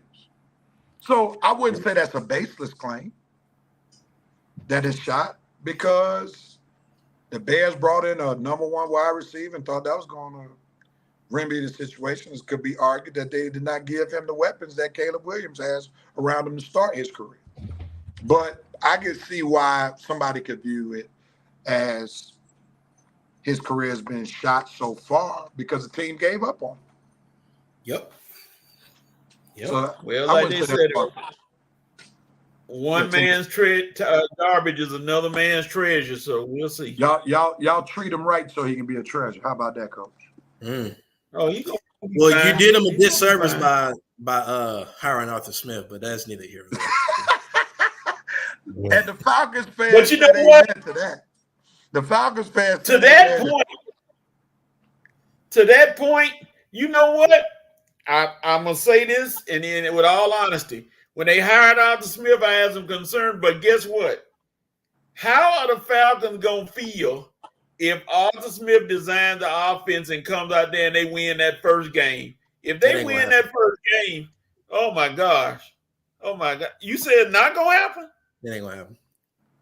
All right, we'll wait till next week. We'll wait till next Yeah, week. sorry, my bad, Red. My bad, wait Doc. Go ahead. My bad.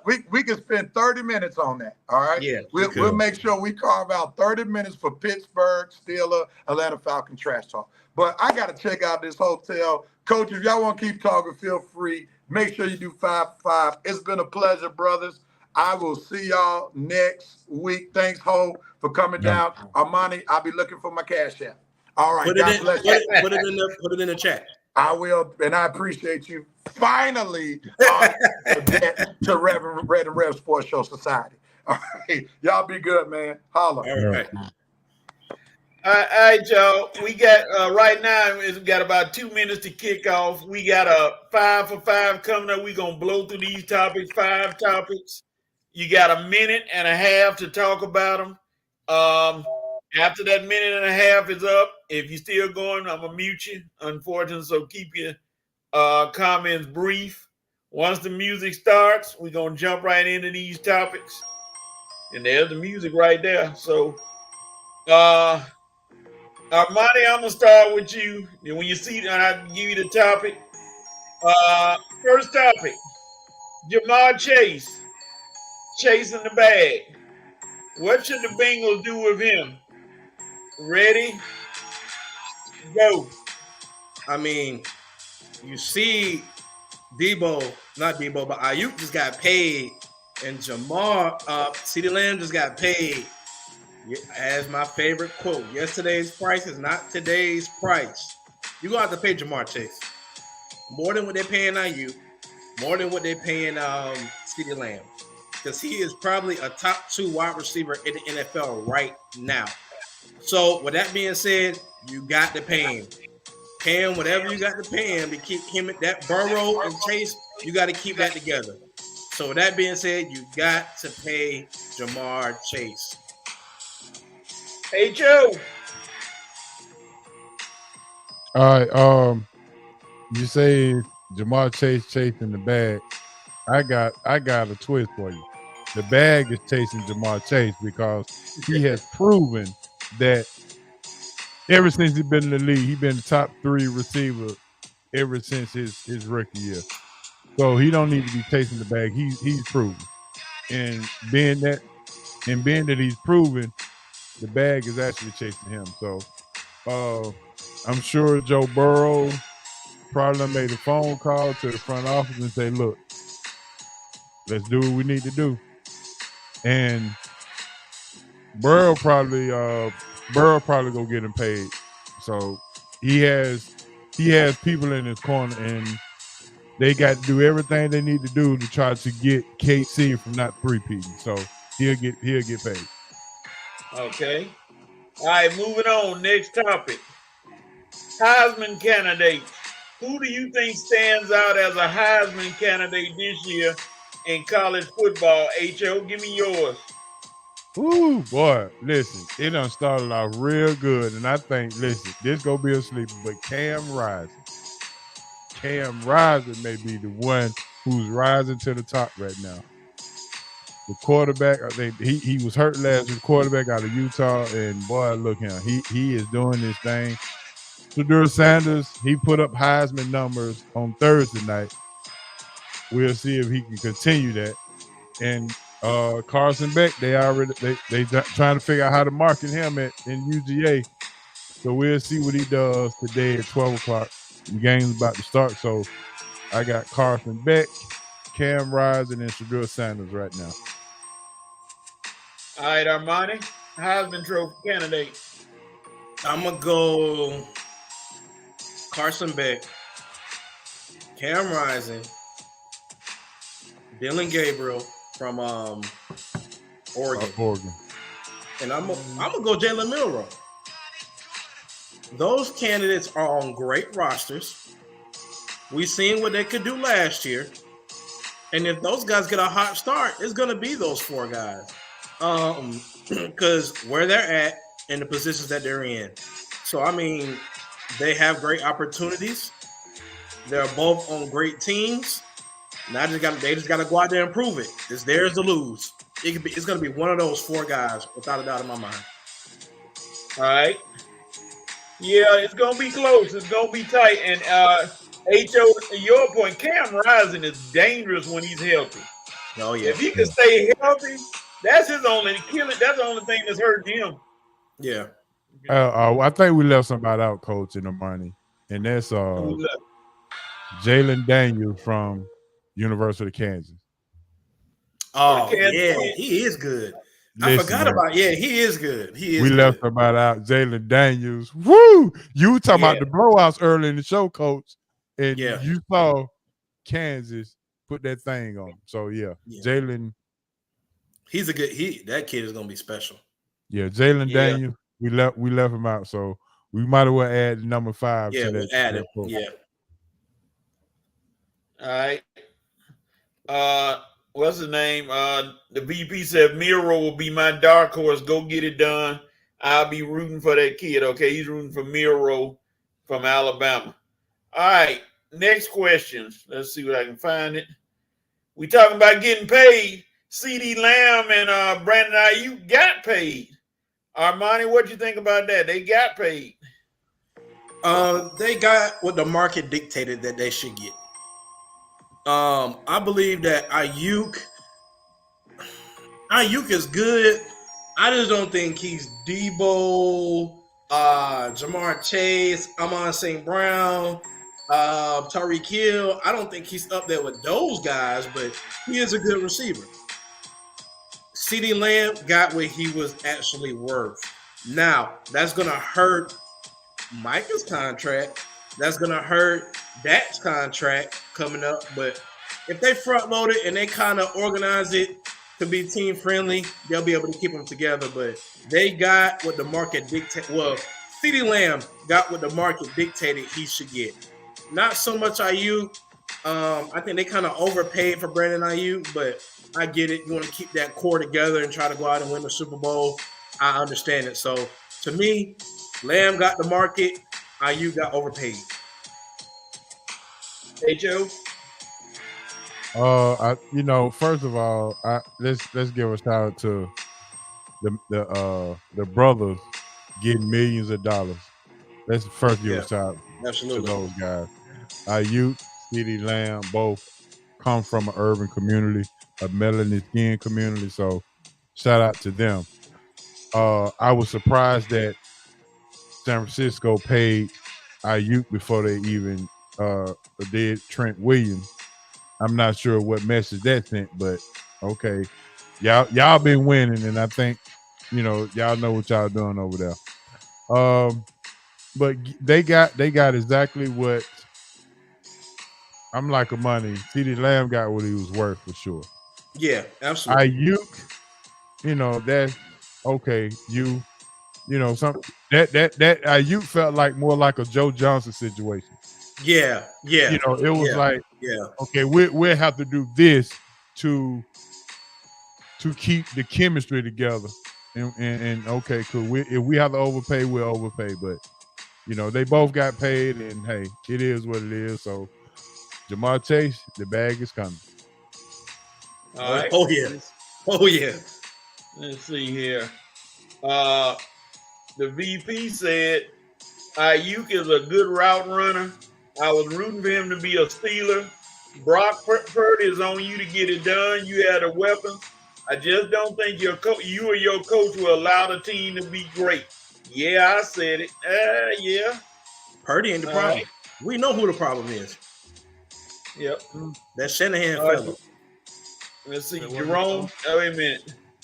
Jerome K said Travis Hunter win the Heisman. He's the best athlete and playmaker in What about college Travis football. Hunter? Damn. Yeah, that's right. He made his mark the other day. 3 touchdowns.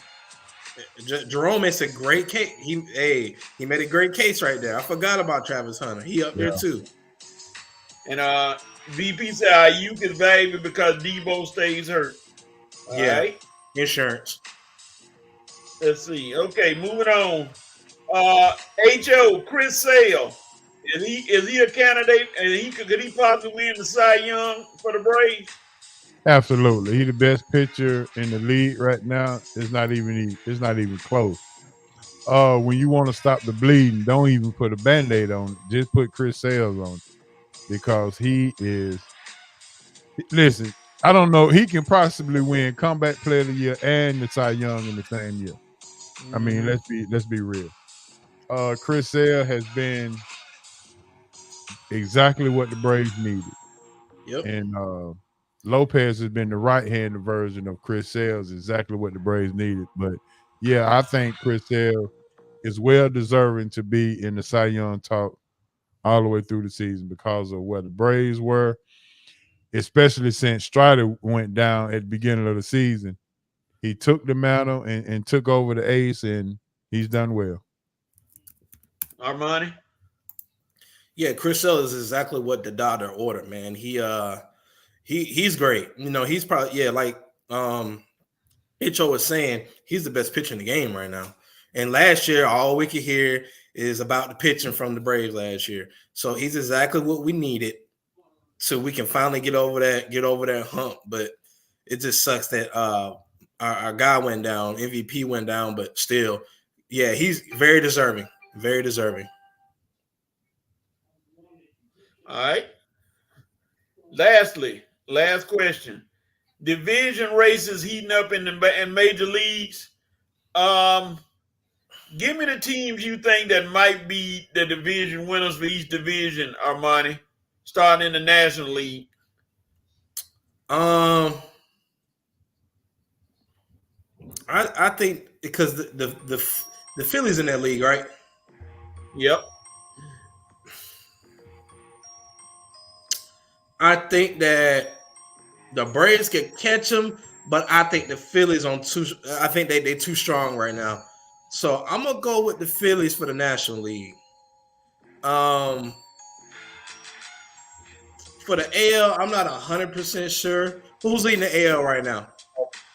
You got the Yankees, you got Baltimore, you got Minnesota, you got Kansas City, Houston. I think Baltimore. Oh man, but the Yankees. I think Baltimore could probably catch the Yankees, because I think the Yankees they have those, because I've been watching. They have those games where they hot, but when they cold, they real cold. So I think that they can get got, but other than that, I think they can also win that division as well. HO, who you got? Well, I'm hoping for the Braves to tighten the screws up, man, to make that push. I'm not necessarily wanting them to. Well, let me take that back. They don't have to win the division; they just have to be hot. Winning the division hadn't really done us well here in the past, so get in the playoffs and be hot. Yep. American League, I like the Baltimore Orioles, bro. I know the Yankees are leading by a game and a half right now, but I just think the Orioles. 23 games left in the season. The Orioles young and they're hungry. So I like the Orioles, and in that division, watch out for the Guardians. And you know, they talk. Yeah, watch out for the Guardians. They doing well. And I'm not gonna give up on Houston. I think Houston has a lot to prove. They still probably offended by the cheating scandal and things of that nature. So I think that you can't slip on the Astros. So that's going to be more of a toss-up, but I think Baltimore has the edge right now in the AL, and I just hope the Braves get hot moving forward. I don't think anybody – I'm not The NL don't scare me. No other team scare me other than the Phillies. The Brewers doesn't scare me. The Cubs. Well, maybe the Dodgers. Maybe the Dodgers. Yeah. But if Major League Baseball do what they needed to do, then I wouldn't be afraid of the Dodgers because Shohei would probably be suspended by now. But that's a whole nother story. Yeah. So all right, ladies and gentlemen, that has been 5 for 5. We had 5 topics and short, quick answers on our 5 for 5. HO, you came on late, but I want to double back to something. Let me scroll back up. Gonna let you do some picks. You didn't need to do the picks. I'm gonna give you the game, and I'm gonna ask you to pick the winner of each game. Am I doing a point spread or just straight up? Straight up. Straight up, okay. All right, Miami against Florida. Miami ranked number 19. I'm gonna actually take the Gators in this one. I think Gators being at home, this is much of a must win than anything because they need to start hot because they might have the most difficult schedule in the history of college football in November. So they definitely need to start off with a W against Miami. So I'm taking the Gators in that one. All right. Number 23 USC against number 13 LSU. And where they playing that game at? Las Vegas. Oh, they're in Las Vegas. Yeah, they got a neutral site game. Yeah, I'm unfortunately, coach. I'm gonna have to go with LSU on this one. I think LSU got so much talent, and Brian Kelly he has something to prove. What is it? Is it Nussmeier is the quarterback now? Yeah, I think so. Yep. Yeah, so I think he has a veteran quarterback that, veteran quarterback against a young quarterback in USC. So I think I'm gonna go with the veteran, and I think I'm gonna go with Brian Kelly. I'm not necessarily sure if Lincoln Riley is much of the quarterback whisperer as we all seem to give him props for, but right now I'm going with LSU. I think he is. HO, he just can't get the rest of the team together. Well, yeah, that can be the truth. That can be true. Yeah. But two things can be true at the same time. So absolutely. Yeah. I agree with that. But I'm still going LSU. All right. Yeah. I don't blame you. On my Wi-Fi. All right. Boston College against number 10 Florida State. Florida State back in the talks again.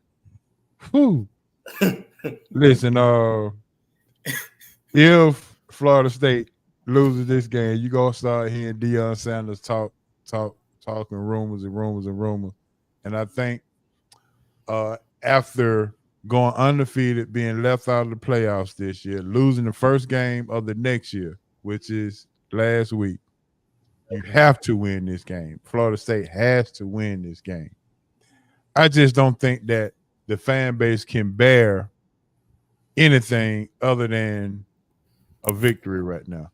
So, yeah, I think that Florida State has to win this game. This is basically their championship game. This is a playoff game for them today.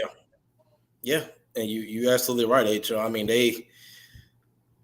for all the hype and all of the whining that we heard last year, they got to win. They got. You can't lay an egg against Georgia Tech and go out and lay another egg. When you play Boston College, I mean, you can't have it. You just can't not two back to back. No. Both of their games are ACC games. You can't lose two back to back ACC games. So right. It'll be tough for them to even come back from that. Okay, Thomas, he picking his teams. He's Mr. Show early. He said Gators gonna win, LSU gonna win, and he's picking an upset. He always got an upset in the making. He got Boston College taking out Florida State, which, like I said, everybody, it might not seem upset, but everybody's saying, like you said, Got to I see might if Florida State gonna bounce back. Yeah. I might take the points with Boston College, but I'm not taking Boston College. I'm not taking Boston College to win the game. All right, it started already, but I already know where you're going with this one. Georgia against Clemson. Absolutely, Georgia in the bloodbath. I don't care how long it takes, but it's going to be. Because first of all, let's just be real. You done pissed off the Georgia fans by not being in the playoffs last year. You didn't give us a chance to do what we needed to do to win another championship. So, yeah, we pissed off, and we done went to a straight schedule in the SEC where it is win all of your games, and the top two teams go to the go to the bins for the SEC. So, yeah, it is a whole lot to prove and a whole lot to stamp on. You think they gave Carson Beck all that NIL money to and to get his Heisman campaign to struggle against Clemson and to start off slow? I don't think so. No. All right. Yeah. Wait a minute, we got some comments. Let me go read really quick before we come back. Georgia probably gonna make it closer than it should be. That's what the president said. Jerome said Coach Deion Sanders is not going to Florida State University. Never going. Yeah. I'm sorry, never going. Yeah, to I'm Florida not State. saying he's gone. I just said the rumors will start. Okay. And Georgia Tech looked good, and I'm a Florida State fan. Okay, so Florida State, lot to prove, and we'll see what they can do. All right, last game, HO. Number 7, Notre Dame and Texas A&M. Oh, that's tough. All right, so we got a former Duke coach going at Texas A&M facing a former Duke quarterback at Notre Dame. Yeah, that's crazy. Who knows the quarterback better than the head coach who coached him the year before? So even though he knows him well, he's not out there playing. So I'm going Notre Dame. I think that Notre Dame, the NCAA can't afford Notre Dame to not be in the contention for the top in the 12 in the playoffs. So I'm going Notre Dame. I think they'll pull it out. I think the bag is too big for Notre Dame to even have any kind of slip ups. This will give them every reason in the book to be in the be in the top 8 of the 12 teams playoff come the end of the season. Yeah. Like they were saying, the loser will have a very long road to climb back up into this thing, even though it's only one loss. But especially Notre Dame, because you're not affiliated with anything, so you got to win your games because you have no conference championship to play for. Only thing you have is your record, and if they see your record is not good enough, they're gonna do you like NSYNC and say bye, because that's gonna be it for Notre Dame. They'll be on the outside looking in, playing in the Alamo Bowl or the one of those games. So Notre Dame got a lot to learn, prove every time they step on the field. Because, like I said, that non-conference affiliation, that's your choice. So hey, you made that choice, even though the ACC was calling. So, the president said Texas A&M, he gonna pick them in the upset over Notre Dame. Said Tech is 3.5-point favorite. Said too close, they gonna pull it out. So he's picking A&M to upset Texas. I mean to upset Notre Dame. I'm sorry. So that could be interesting. He said Notre Dame gonna be in the Wish You Were Here Bowl. Oh Lord. So all right. So I know everybody want to watch the game, so we about to close it out. Who has the right to do what? And I'm gonna start with you, Armani. Who has the right to do what?